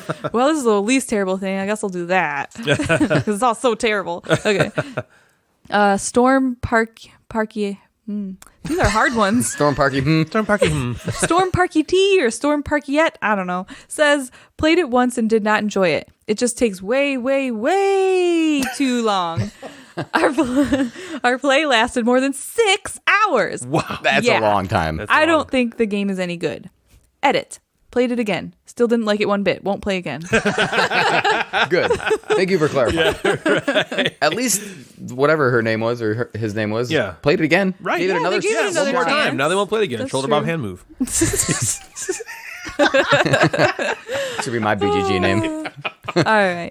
Worker Placement says the worker placement in this game is terrible. Yes, good. Okay, I wrote down on my paper some things just reminding, and I wrote, I hope worker placement says something. Worker placement, question mark, yeah. I thought I got so excited. I was like, yes. Put that in. Commented on this one. All right. TG McDuff says, I don't even want to log playing it. That's how much you hate it. They wrote one, and that's they like. I got to write a comment to this game. What should it be? Yeah. I don't even want to log playing it. And the amount of time it took to write that comment, they could have just logged. Yeah, they didn't want to Like, they don't log it, even but they wanna, wanted like- to comment on They it. just don't want it in their log of games played. That's how other much people it to know. sucked, I guess, Yeah. to him. Yeah. Okay. Mega Widget says, Didn't you just play that game? It was a 2-player game, wasn't it? Deck building. Yeah. did you memorize all the cards in the game? You didn't? Well, fuck you. Ha ha ha. This game is sheer garbage. I guess people who learned all the cards get their kicks out of rolling dice, but heaven forbid you want a strategic game. Okay. Wow. That's some anger. Man, Anger. Twilight Struggle is getting beat down. Yeah. C. Bartarlers. Oh my God. I'm just botching these. What? Go back. Yeah, wait. He was like faded away. Suck it. C. Bartarless Okay. says, this game looks like it was printed in the 90s with its cardboard squares. LOL, number 1 on BGG. Why? Cardboard squares. If the game's got cardboard squares, which Totally every game 90s. has, Yeah. then you can't. That can't be number 1. You thinking number 1? We gave you number 1. That's the best, right? Grayling says, those saying that this is the best war game ever should try one sometimes. Oops, my house will probably get egged now. Hey, you kids, get off my lawn. What? I think he was trying to basically say, like, I'm going to have a dissenting opinion from the BGG Yeah, norm. and nobody's going to and like everyone's that. going to be mad at me and throw eggs at me. Yeah. That's funny. All right, guy. These names are more normal because these are from Amazon. Donna Shelton says, Donna. Hey, Donna. the game instructions make no sense. Okay, I can't imagine. You got to imagine, like Donna, who's someone's Donna's just aunt, some middle-aged like- Yeah, I aunt. feel Yeah, like exactly. Donna's she's just going like on like, Amazon to buy a Twilight game. Struggle. She I wanna buy a probably fun board game never for went my on Board husband. Game Geek, and now goes on Amazon and goes board games, and that pops up, and she first orders this game. thing and has to open up an instruction book for Twilight Struggle. That's a nightmare for poor Donna. Absolutely. And Donna is going to have no fun No playing that fun. game.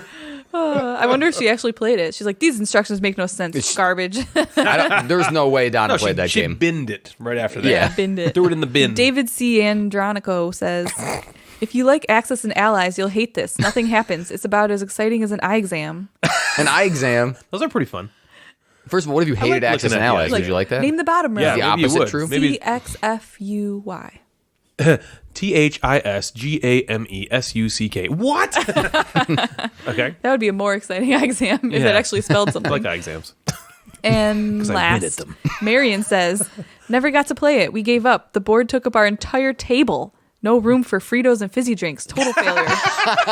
That was on Amazon? No room for Fritos Yep. and fizzy. Okay, Can't play the it. best part You can is put that the you can put water, they but put the not fizzy board on the drinks. table. They realized there was no room for snacks, and they just were like, let's just not play it. I mean, these people Because love they food. said they never played it. They gave up, and it took up the entire table. What? Funny. Jeff is just stupefied. Why waste your time and go on and rate that? Because it took up your table. Not like nothing not a about the rating about gameplay. the game. Nothing about the gameplay. You go on and you rate it because it I took got a up all good your idea, table. Marion. Go on Amazon and buy a bigger table. Yeah, exactly. And then re-review Twilight Struggle. That's so funny. Oh my god. So, how do you feel now, Twilight Struggle? Twilight Struggle used to be down. number You one. got beat Now down. how do you feel? Yeah, maybe you're. Brought you back down I feel to bad earth. for Twilight Struggle because he was already number 7. After being number And 1 for now so long. Twilight I Struggle Maybe he has didn't shit. deserve this. Play the beatdown. full game, but I liked it. Check it, check it, check it, check it, check it, check it, check it, check it, check it, check it, check it, check it, check it, check it, check it, check it, check it, check it, check it, check it. I'm nervous. Well, it's that time again, dear gamers, where the association train screeches on into the station. Come along That's and see not how what you it do. That was pretty good. You were like, "Whoop." That's like a car. Yeah, that was Yeah. not a train. That was somebody coming to watch the trains at the station. Sorry, I ruined your intro. No, you're good. Come along and see how you do against Jeff and Natalie in this episode's Association Station. Last time they missed a couple of games. Number one they missed was I Walk for Miles, My Feet Are Hurtin'. This one was a Rolling Stone song, Beasts of Burden, which makes the game Beasts of Balance. But it Yeah. turns out there is a game called Beasts of Burden. We There's got a many game. comments But about it's that. like so less popular. So, Board Gaming Madigan got this one on Instagram. So good on you, Deepwater Joe. What a Joe. The second one here, I am surprised nobody got this one, but somebody on Facebook got it.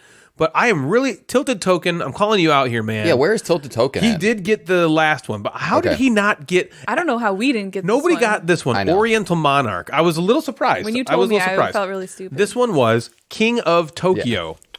King of Tokyo. I was a little shocked. Somebody on Facebook got it, but nobody else on Instagram got it. So that was the second one. And the last one was, which is admittedly, this is not the greatest clue, right? First we'll do science, then Glad you could after admit it. math. And this then is the shoulder bob hand. Shoulder bob hand movement.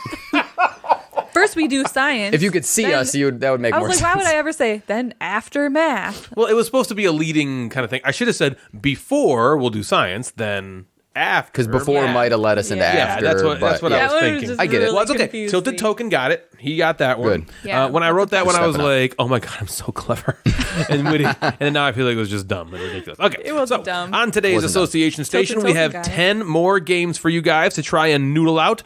Get your bell ringing finger all primed and warmed up. Here we go. Are we ready? Oh god, is our bell broken? Okay. Let's practice. Number one. Oh.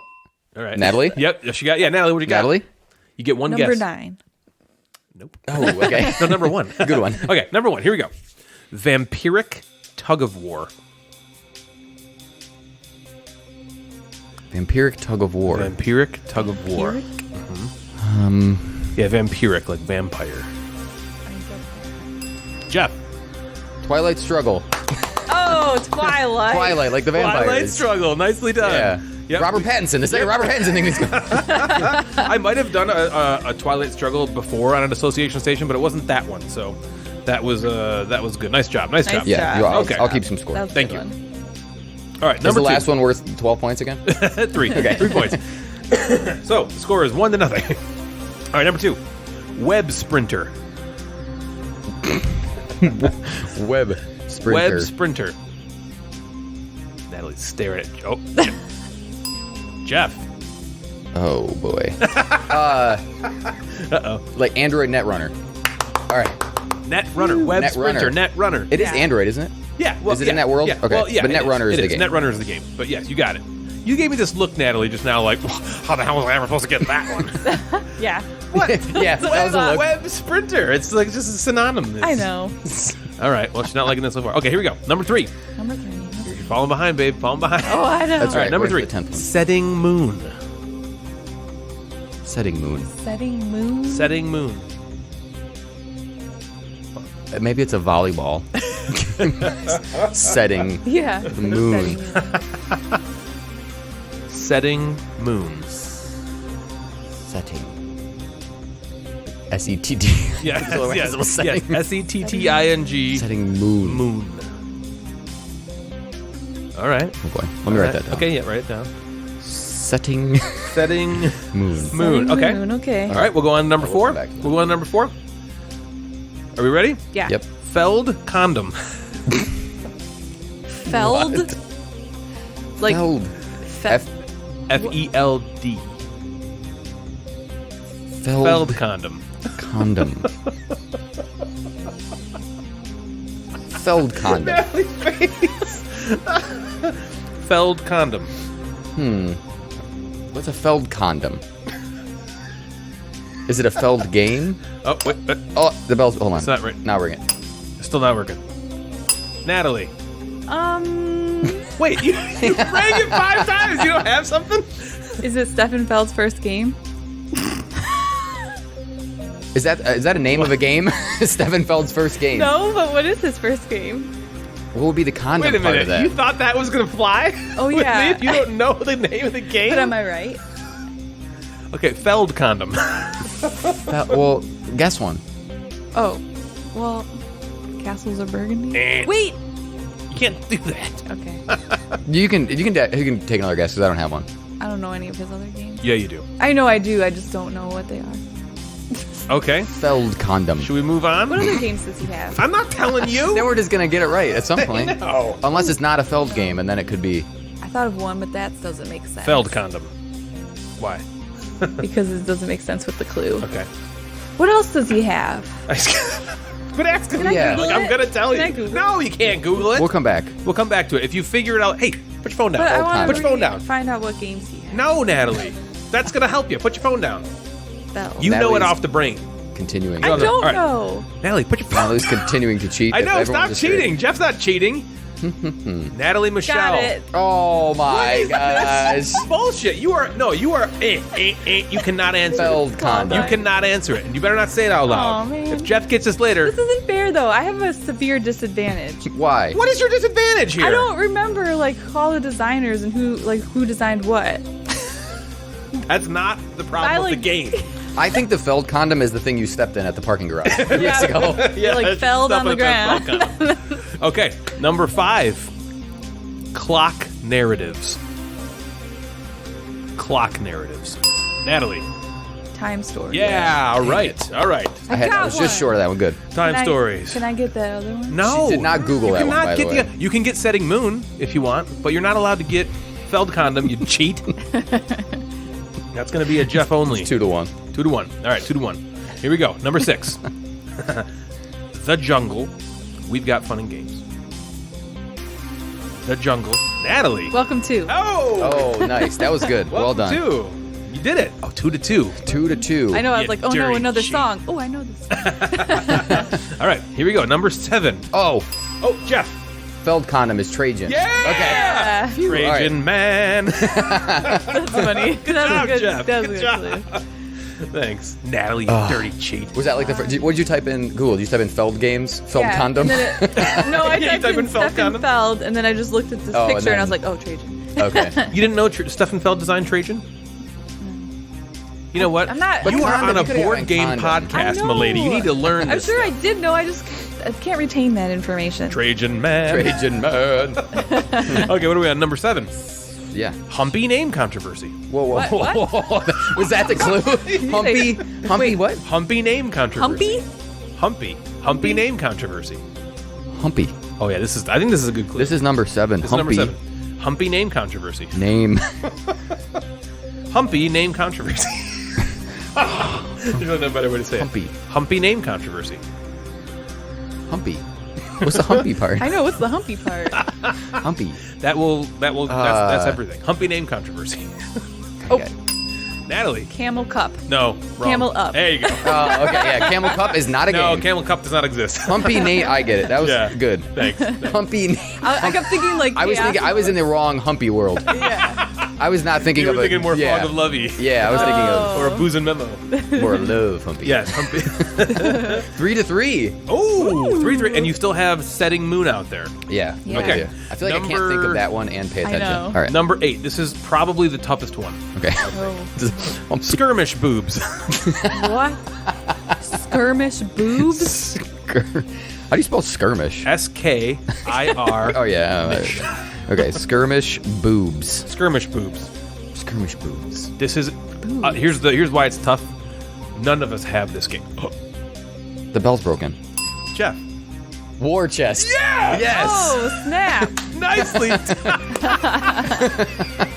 War time. Skirmish boobs. The I best know. thing I was ever. like, what could the other- Jeff was like this. He was like, like I just boom. Like I think I got in your it. brain.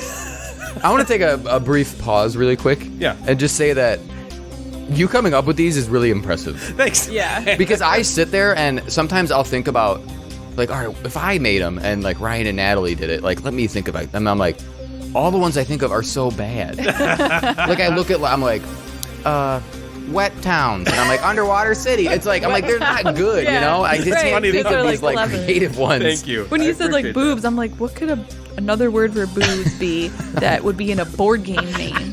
That could be script. There is that game where you breasts? like the No. Yeah, where you matching. look at the boobs Yeah. and match the boobs. Yes, I appreciate that. Thank you. I take pride War in, chest? in doing these. It was war chest. war chest. Skirmish What's the boobs. skirmish part? Skirmish It's fighting. is war. Oh, it is? Oops. Oh, I think I was thinking squeamish. Squeamish boobs. Number 9 is squeamish boobs. Oh my god. Now, is there a game called Grandma? What? You get squeamish when you look at Grandma's boobs. Oh. All right, here we go. Number 9. So it's 4-3. Jeff's up 4-3. Okay. Number That's a good 9. one. Prohibited Archipelago. Oh, you can do this. Jeff got quick. You want me to do it? Yeah. Do it, baby. I don't have it. I think it's Forbidden Island. Oh. Forbidden Island. Wow, he just What is it again? Prohibited Archipelago. Natalie's not impressed with these. Jeff's like these are great clues. Natalie's like, This is that cool skirmish boobs. All right, here we go. Great. Number 10. This is for This is the it's whole 5-3 marbles because he's up on you by 2. But we do have Better be an even clue. So we can Setting go back moon. to setting moon. If Jeff gets Oh, yeah, this, he setting wins moon. outright. Okay. Here we go. Number 10. I'm ending on a tough one. Fellatio sweeper. We've lost it. Oh my god. Fellatio sweeper. Gee, do you have it? Oh my gosh. You almost. No. It's not even Fellatio sweeper. I love hearing you. Is that a profession? Fellatio sweeper. Fellatio sweeper. I went to university for 4 years to become the great fellatio sweeper. Fellatio sweep. Yep, fellatio sweeper. Like Natalie was like, I know you were halfway right there. there. I thought you might have got I it. might have taken it away. The sweeper part's The sweeper me. throwing, yeah. My- Well, the fellatio part's Yeah, it's not, pretty not obvious. getting that either. Fellatio sweeper. Can I go back to setting moon? All right, should I ding? Yep, ding it. Is it rising sun? Oh, it's like opposite. I went like the oppo. Nice, Jeff. Okay, well now we gotta go back to So now it's 6. Fellatio So if you get this, you tie it. Sweeper. the old fellatio sweep. Yep. Fellatio sweeper. What could it be? What could it be now? Fellatio sweeper. I love that you asked it was a profession. Natalie. Is it broom service? Yes, nice. Man, You got it. I couldn't get off of head. Yeah. I was I thinking, kept thinking, I was like, blow, stop. good. We have a tie. Wow, it's I almost 6 to said 6? suck it. 6-6. But I went like second. this. I was like, oh, What it's you suck it. I gonna was like, do? what are you doing? That's not a game. This is what they're What a saying. mess, what a mess. Well, actually, it has to be 5-5, right? Can't be 6-6. Yeah, because there's... Oh, because the last one's for 3. 'cause the last one's I'm 3. like, wait a minute. So we tied. Yeah, 6-6. And did we get them all? What we got happens them if all. we tie? We just tie? High You got five. every single one. Hey. You Yeah. share the victory. I could come up with at some point another one on the fly, but that I kind of like having a tie. Yeah, and I think we Yeah. got them all. Yeah, that Were was there the first any? time you got we got every the single humpy, one. we got the Yeah. condom, we got Yep. the Setting Moon, Web Sprinter. we got the them head, all the within tug of I war, mean the the skirmish fellation. Fellatio. Yeah, I gotta fillet say, I'm boobs. impressed with the skirmish tug of war and with the fellatio sweeper. Good job, Really? you guys. Yeah, Yeah, we got I some was- boobs, some I was fellation. like, We got it skirmish all in boobs this one. might not happen. And then I'm telling you, Jeff's face, he was like kind of scanning the games. I don't own that. Yeah. And he just like popped up like, I know it. Boom. That is fantastic. Great job, you two. You're just killing it lately. All right. Man, good tie. Good Yeah, job. that was was. great. Hope you feel good about that one. Okay. Fellatio After that sweeper. brain train workout. So We got a boobs and fellatio in this Fellatio one. sweeper. Yeah, there was. I must have been a little bit. I must have needed something. Yeah, you were in. Yeah, let's There's go a lot through those. of- Number You 4 had release. condom. We have felled condom. Yeah. Oh Humpy my name God. Humpy, controversy. boobs. Skirmish boobs and fellatio. Yeah, 4%. 40% of this list was Yeah. a He had little something on his risque. mind. Driven by something. Well, after that brain train workout, let's settle into another Gamecasters top 5. Catch you on the flip.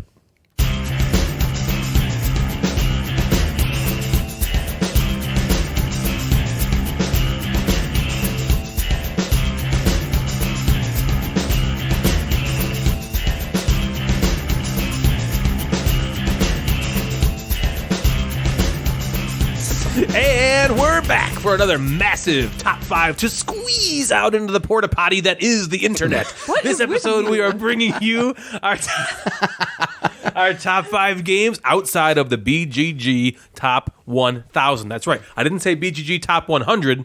It's outside of the top 1,000. That's 10 hundreds. Oh my goodness. Wait, Yeah. I just want I to took 100 and did it 10 that times. Ryan didn't know about your poop story, and he said I know, there's so porta many, like- potties thing. And then the skid mark on the guy would rather eat his own Yeah. underwear. We're renaming this podcast to Full Circle. Yeah, we've done a lot. There's been a lot of there's poops and fellation. Yeah, boobs, This has been some chests. some episode. Lots of skirmish boobs. It's like PG-13. That's great. Okay, so in this list, what we did was we often talk about the hotness, right? We often play new games that have just come out. Like we talked about Watergate this episode. We talk about games all the time that are just new, hot, and fresh. Jeff played a brand new deck building game that just came out. What we decided we'd do with this top 5 is we would go down the list. There are so many good games that exist way outside the top 100, the 200, 300, 400. There's even games that exist way outside the top 1,000. There's a ton of them. We thought we'd highlight 5 of those for you guys to let you know maybe there's some games out there that you haven't heard of, or that you just don't know. They're a little off the beaten track, and these games are still really, really, really good. So we want to highlight those. So we're gonna go me, Natalie, Jeff this time. Cool with that? Yeah. All right. So I will start us off. The number 5 game for me outside of the top 1,000 comes in at 2002. Oh man, on the list. You guys always don't tell me that you just like both naturally write these things down, and then I just don't. Like what number it was. You don't know if I wrote them down. I did. You probably did. I You did. both always do that stuff, and then I'm the one who's like. Can I ask you this? didn't Can I know ask you that. just like a simple question? Yeah. If you know every single episode that we're going to do this, why don't you do it? I don't think about it. Yeah, well, like the weight one. You're like, this was a this weight. I was like, oops, I didn't do babe, that. look inward here. Do you want to This look is a them up learning right now moment. while Ryan's talking about number Yeah. 2002? Number 2002. Sure thing. For anyone out there who doesn't know the number 2002 game or have the idea. top 10,000 list memorized, this one is The Builder's Antiquity. So this game is a little engine building game, very similar to Splendor. And this game is a fantastic game. You're racing to get to, in Splendor, it's like 12 points, I think, and the I never city get is past like 4, so I have no 17 idea. or something, right? This game has a really cool mechanism that I used in one of the games I'm designing, where it's got this like holding area. You can take these builders guys for free, but and you just take them into like a holding area, but you can't actually use them until you pay for them to put them to work on your thing. So basically, you're just putting these builders next to these monument cards to build them, and the monument cards give you money that you can, buy other builders with, and then they score you points. And then whoever is the first to, I think it's 17 points, ends the game, and then whoever has the most points at the end wins. It's a very, very, very cool game, little game. It comes in a little square tin, and there's 2 versions of it. There's the Middle Ages version, which I think is the more popular version, but the Antiquity version is the one that I love that comes in out at 2002. It's the same game, just different theme, basically. Very, very cool game, and that is The Builders. Natalie, are you ready for your number 5? Yeah, I'm ready to tell you what it is, but I'm just trying to find is the the ranking. Builders? I'll give you a moment. Thank That's right. you. Yeah, go ahead. Is the Builders the game that you like demolished me in the 1 or 2 times we played? I don't. Yeah. Maybe. It wasn't know. like as bad as Roma Arena, Yeah, Arena Roma too. but what was it called? Skirmish boobs. That's what it was, right? Skirmish. Yeah, it that's was what that. Sorry, it wasn't. No, Fellatio Sweeper. Well, yeah, but I Fellatio remember Sweeper, that you destroyed being- me in. I remember that being a cool game, the Builders. It's very good. I love the art in it too. It flies under the radar. It's just a very good engine building card game. If you like games like Splendor and Gizmos, this game gives you that feel, and it's very, very inexpensive, as those games are as well. It's But this crazy. one's I like $10-15. Gizmos, and I'm so much better at Gizmos than I am at Splendor. Yeah. But man, Splendor. Yeah, you said you played at 12. I don't know. All right, Never you gotten need that to close. stall for me. Yeah. Okay, All right. we're All good. right. Yep. God, 'cause we were about to start Yeah, what are fighting. we gonna do? All right, coming in at What a mess. 1,922. Wait, what is it? 1,922. All right, close to the Builders. Ryan hates this game. It is called Orbis. Well, I don't hate it. I just thought it hates was. I just didn't think it was that good. Yeah, we got this game. We played it at Gen Con a couple years ago, and we bought it, and I really liked it, and I know Joe likes it, He does. and I thought it was kind of, a slightly I think it deserves its unknown ranking. game. What? I don't know. I think it's Outside the fun. top It's not like 1,000. the best Yeah. game ever, or Right. whatever. Like, Right. maybe it shouldn't be in the top like few hundred, Sure. but I think it's a fun game Yeah, that's and worth awesome. mentioning. Number for 5. people out there. It's a good one. Thank you. Yep, Jeff, what you got, man? All right. I have to preface some things, of course. Oh yeah. So my top 5, I had to narrow some things down. I have a lot of honorable mentions Agreed. because I wanted to highlight games. And I say that as there are so many games that I have that I feel like are more activities. A game like Attraction, where you're throwing magnets, is not on my list, but it's so much fun. I wanted to highlight games that I felt like were gamier. Yes, I agree. Attraction is super cool. If you ever get the chance to play with Richard Launius, you should take it, because that was my hope. Okay. And I did that, and I also didn't put any 2019 games on my list because I don't know if they are properly ranked because of how BGG weights things and that kind of stuff. So I didn't do any of that. So I went with games that I've played multiple times, games that are older, and games that I feel like are games and not just maybe activities, sort of thing. I like that. Yeah. And I'm still stalling because I have 3 at number 5, but I'm going to go with last time. This coming in at, I feel like it's going to be on someone else's list, and maybe I shouldn't say it. I should flip it. What is it? Do it. Oh, okay. Sorry, it's up to you. 1675. This game is called Custom Heroes. All right. Custom which Heroes. I feel like should be higher. Yeah, me Yeah, too. it's a That great game is great. I'm a little surprised it's that low. Yeah, if you like card playing game, it's like card crafting. It has that cool thing where you slide the enhancements or whatever. Enhancements. Enhancements. Into the sleeve, and it changes the entire game for every single round. Custom Heroes is outside the top 1,000. That is a fantastic game. We talked about it earlier this episode, a ladder climbing sort of trick taker kind of game. It's awesome. Check it out. My number 4 is a game that comes in at 1,044. I have played this game the second most times of any game that I've ever played. And this is Insider. Yep.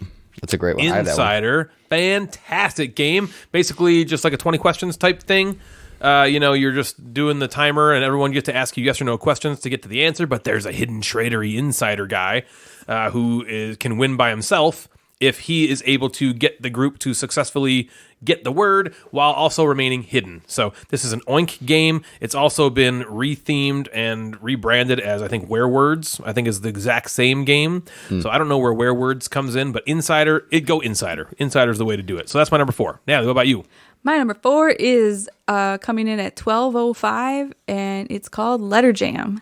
Oh, Letter Jam. This is your 2019 game. It is my only 2019 game on the list, but I don't know. Every time we played it, we've really enjoyed it, and it's kind of a different game, a different take on a word game. It's kind of a meatier word game, I guess. Yeah, absolutely. It's thinkier than most. Yeah. Then you think it's thinkier than you would think. Yes. You start playing, you're like, oh, it's a little word game that you have to get. No, it's tough. And I think I like fun, it because it's kind of like Mastermind, Code 7770 stuff. What is that? Deduction. Hanabi. Yeah. Yes. Yeah. You can see my letter, but I can't see my letter. Yep. Right? Yes. So that's a good one. All right, you. number 4. Jeff, what is your number 4? Number 4 comes in at 1365. And that game is called Flip Ships. Yeah, that's nice. very high on my honorable mentions. Yeah, Flip Ships is a blast. Kane Klenko in the house. Oh, yeah, we met him. Yeah, we met him, took a picture with him. Yeah. He's tall. Played his games. He's got a wife. Yeah. She Flip was Ships there. is great. Combination of a cool dexterity.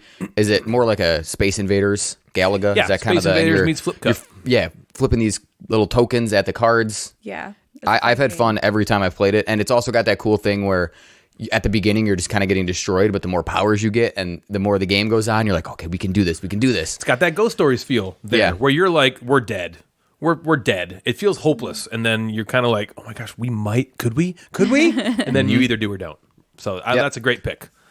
All right, my number 3 comes in it's the lowest ranked game on my top 5 at 3,206. Wow. 3,000. And it is not a board game, not a card game, but instead it's a Journal 29. Oh, cheater. This game... Cheater! I didn't Google it on my phone in the middle of the game and then be like, hey, can I say this? Count for me. It counts. It's a game. No, I mean, you didn't count my answer from my Googling. Oh, you didn't actually provide it. But You yes, you're Googled right. it. I wouldn't have.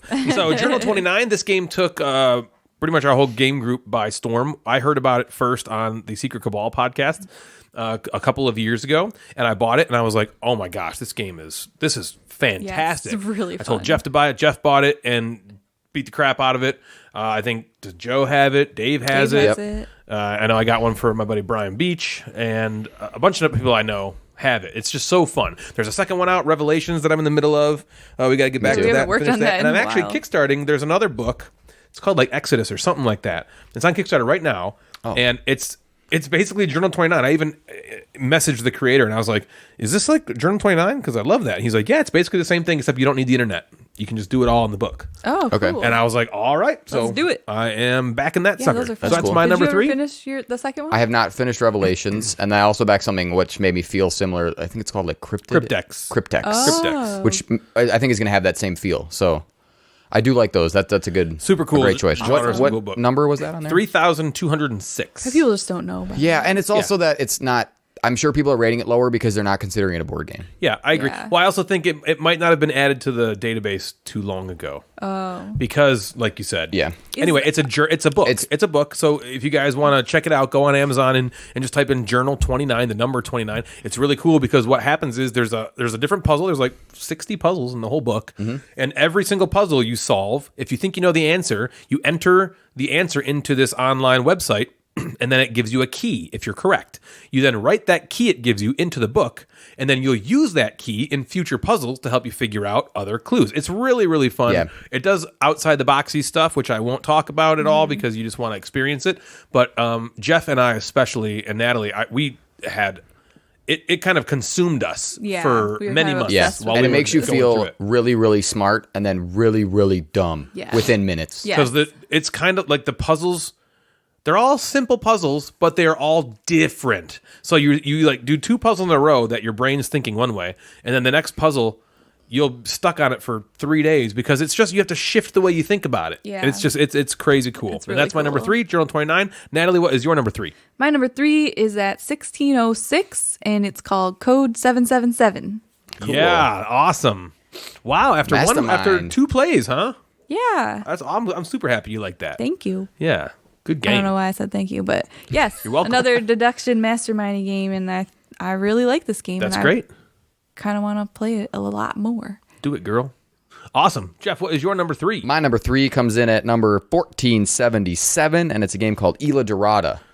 Remember, we were looking for this game at Gilded Blades. Isla And- Dorada? Oh, Yeah. Yep. Right? Yes. Isla Dorada? Yeah, that's how you say it. Yeah. Isla Dorada or Isla Dorada. Yeah. Oh, yeah. Something like that. Yeah, and That's what we were looking at. Yeah. that game is so fun. That's a fun game. you played it? Oh, yeah. I've Bill played has it. Yeah. Oh, okay. I don't know, We 5, played 6 times. But no, more than that. Probably, yeah, more than I that. thought it was It's- a new game or something. Because I've No. played it like maybe 10 times. Okay, yeah, no, it's Oh, it's a okay. blast. Yeah, I probably. did not Yeah, you're realize. right. I played more than that, yeah. but it's Great so game. fun because you're traveling around this island together and you're bidding on where you want to go, and you have these like secret locations. Or I need us to go here, so I need to bid this amount. Right. Get some desert and music. it's full of kind of laughing fun of people outbidding each other, but then also like frustrating fun. Like I can't go there because if you go there, you might lose points. But it's really fun. Well, it's got amazing components too. Oh yeah, the Those, pieces. like, Yeah, the little so cool statues. Great. It's a really fun game. Yeah, Fantasy Flight, I think. Awesome. Yeah. I let her out. Good pick.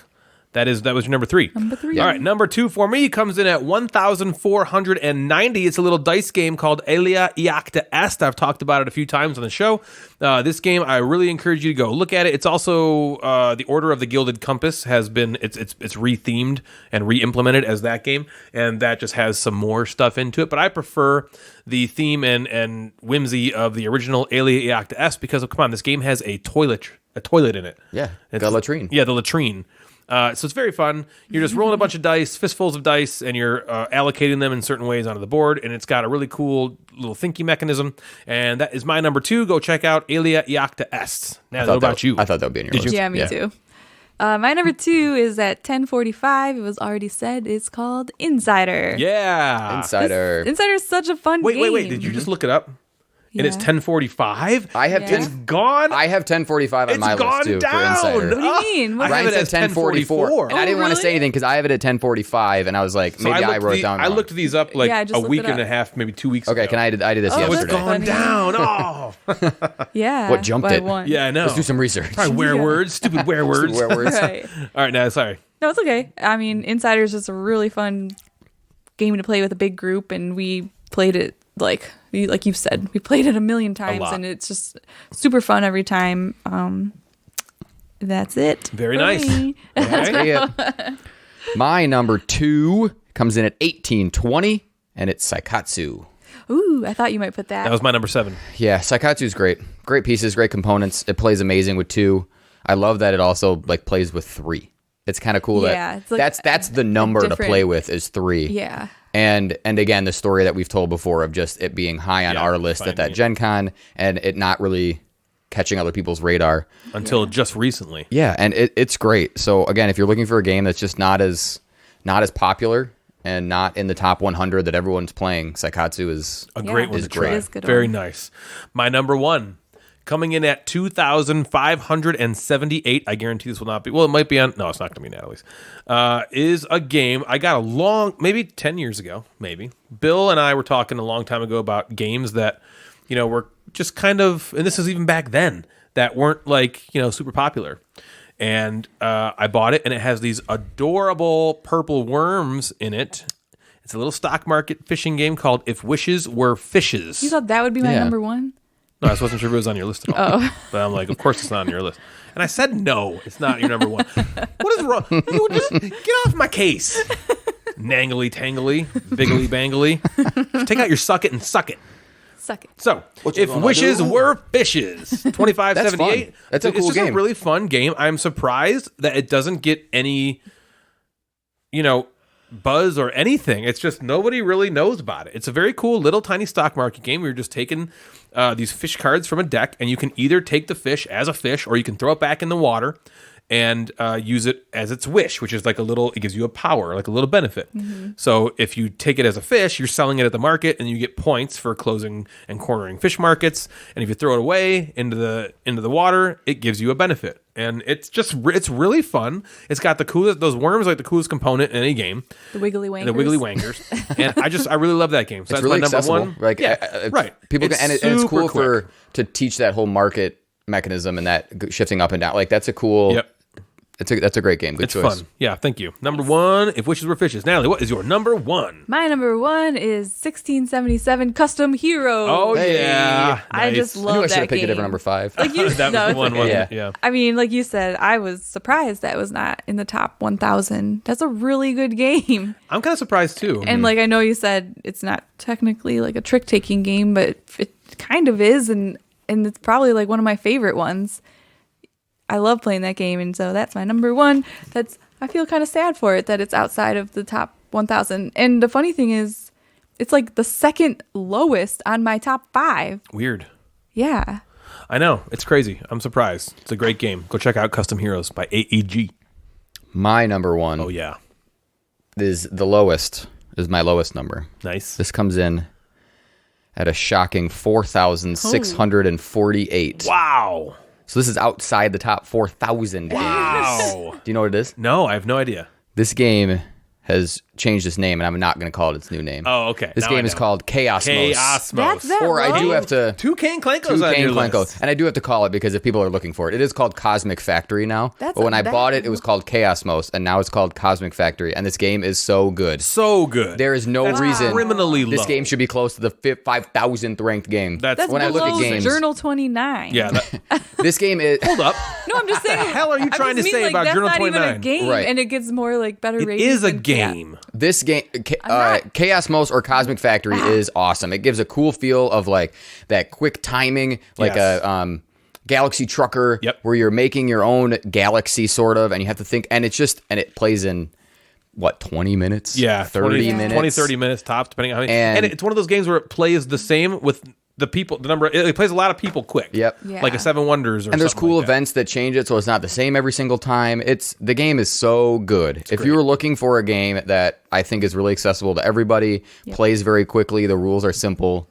Chaosmos / Cosmic Factory comes in at 4,648. I'm glad That's that you put that as your insane. number one because that is a game that deserves to be higher and that more people should try out. I Yeah. agree. Go seek out.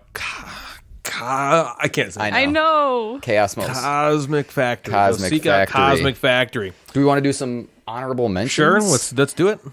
Yeah, I said a couple of mine already. Chaosmos was number 8 for me. Number 7, I just lost my list, but you had just talked about what was Saikatsu? your Saikatsu was my Oh, number 7. yeah. Yep, Natalie, what do you got? I could go on for hours. But Oh yeah, Yeah. I got a few. Yellow and Yangtze's on there. Wavelength, Castell, Happy Salmon, Keyflow. See, Jeff's version of like Happy Salmon. Yeah. that's the same thing with like Pit and Attraction. Right, that's why I didn't Where put felt it that on way my too. I was like, list. well, it probably doesn't deserve to be on there. Keyflow, I felt was also like that's probably not the highest it's gonna get. So Yeah. I left that off for that reason.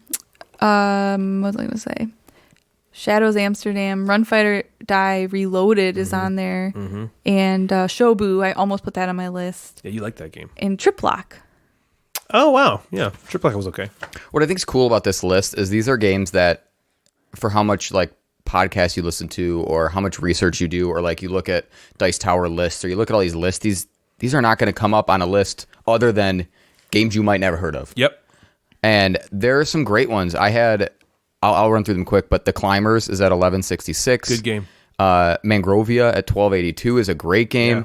There another trick-taking game, Chronicle, is 1588, and I love Chronicle. I think that game's great. I thought Scarabia might be on your list. Scarabia. Oh, yeah, yeah. I was might kinda be on surprised your it list. That was 2836. That's like super low. Yeah. New York Slice, I love.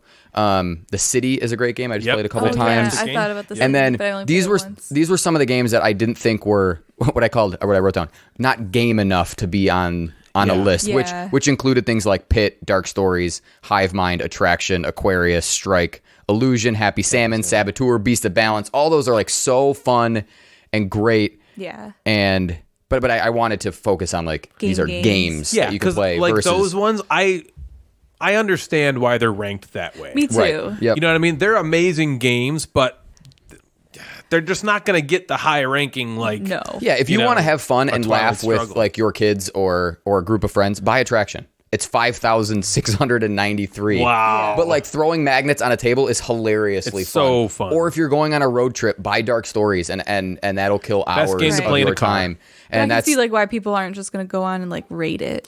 Really. Yeah. Because it's just not. Yeah, so it's a good reason to leave those. yeah, this was a cool list. So I'm going to ask this question out on Instagram, and it also hopes that people might go on Board Game Geek to look up the ranking of what the games that they tell me. But I'm going to ask what your top game outside of the top 1,000 is, or just what is a game that no one has heard of that you love, kind of thing. Yeah. I love that. So that's pretty much going to be it for us tonight, gamers. This is the point of the show that is the worst. We have to say goodbye. If you'd like to get a hold of us, you can find us on Instagram at Gamecasters or at MadBoardGamer. Again, both those accounts service the podcast. We also have a Facebook group. We would love it if you joined in on the discussion there. Again, just search Gamecasters. You'll find us. You can also email us. Nobody has, nobody will, but we're going to say it anyway. It's thegamecasterspodcast@gmail.com. I think most people reach out to us via Social Instagram media, and social yeah. media, stuff like that. But you can always email us if you have anything awesome to say, or you want to just yell at Natalie over and over again for being mean to me. What? We I'm also not have an mean. incredibly barren BGG guild. There are now 5 of us, I think, total Oh, shoot, I on that forgot to guild. join that again. Yep, it's Again, not this is Natalie. like that thing where Jimmy Kimmel every episode will be like, and sorry to Matt Damon for pushing him. This is what you're doing. Every episode you're going to be like, I didn't join the guild again. Well, I just have to figure out how. Oh my god! All right, if you'd like to head on over there, we are Guild 3678 on Board Game Geek. Please go start any kind of discussion there. Deepwater Joe has talked a little bit on there, which is pretty cool. We'd love to 3678. drive traffic to that. If you like the show, we would also love it and be very appreciative if you consider giving us a rating on either Apple Podcasts or anywhere else you listen that allows you to rate us.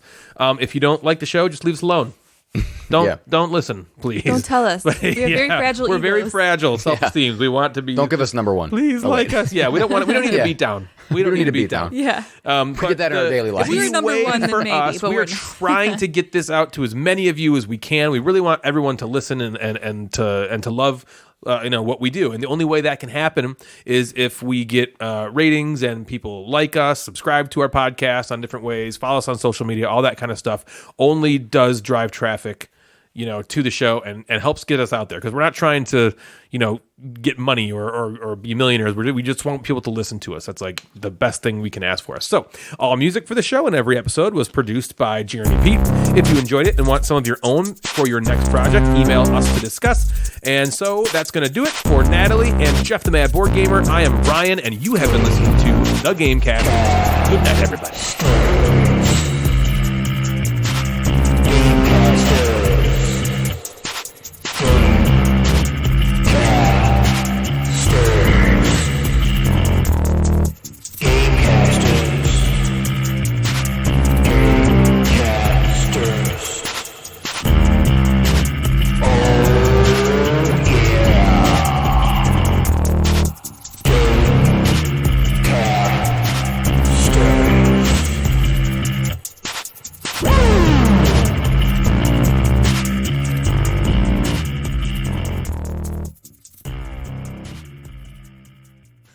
Ooh, it's a mess. What a mess. What you gonna do? You gonna take out your socket and you suck it. Suck it. You suck it. Suck it. You suck it. Take out your socket and you suck it. You suck it. You're recording this? I think Natalie should do the thing where she's like, "Is the Instagram?" It should be like her voice. Do it. Do it right now. It's the Instagram inbox with the mad board gamer. It's like, and now it's time. Do that. Do that. And now it's time for the Instagram inbox with the mad board gamer. That was pretty good. That was good. I don't know, but it was you tried really hard to make it seem so it's good. All right, hold on. Let me write this time down. We're at like 59 minutes. Mm-hmm. Okay, go ahead, Jeff. Oh shit! Don't go yet. What's happening? I have to number lock it first. You're gonna do the thingy at the end. Okay, go ahead. Oh yeah, right. Is that the oldest in the top 10? I think so. Yeah, for sure. You think you're number one? We gave you number one. You think you're number one? You gave you number one. You Come think and you're get your number beat down. Crack and be trippin', be trippin'. Crack and be trippin', be trippin'. Crack and be trippin', be trippin'. Crack and be trippin', be trippin'.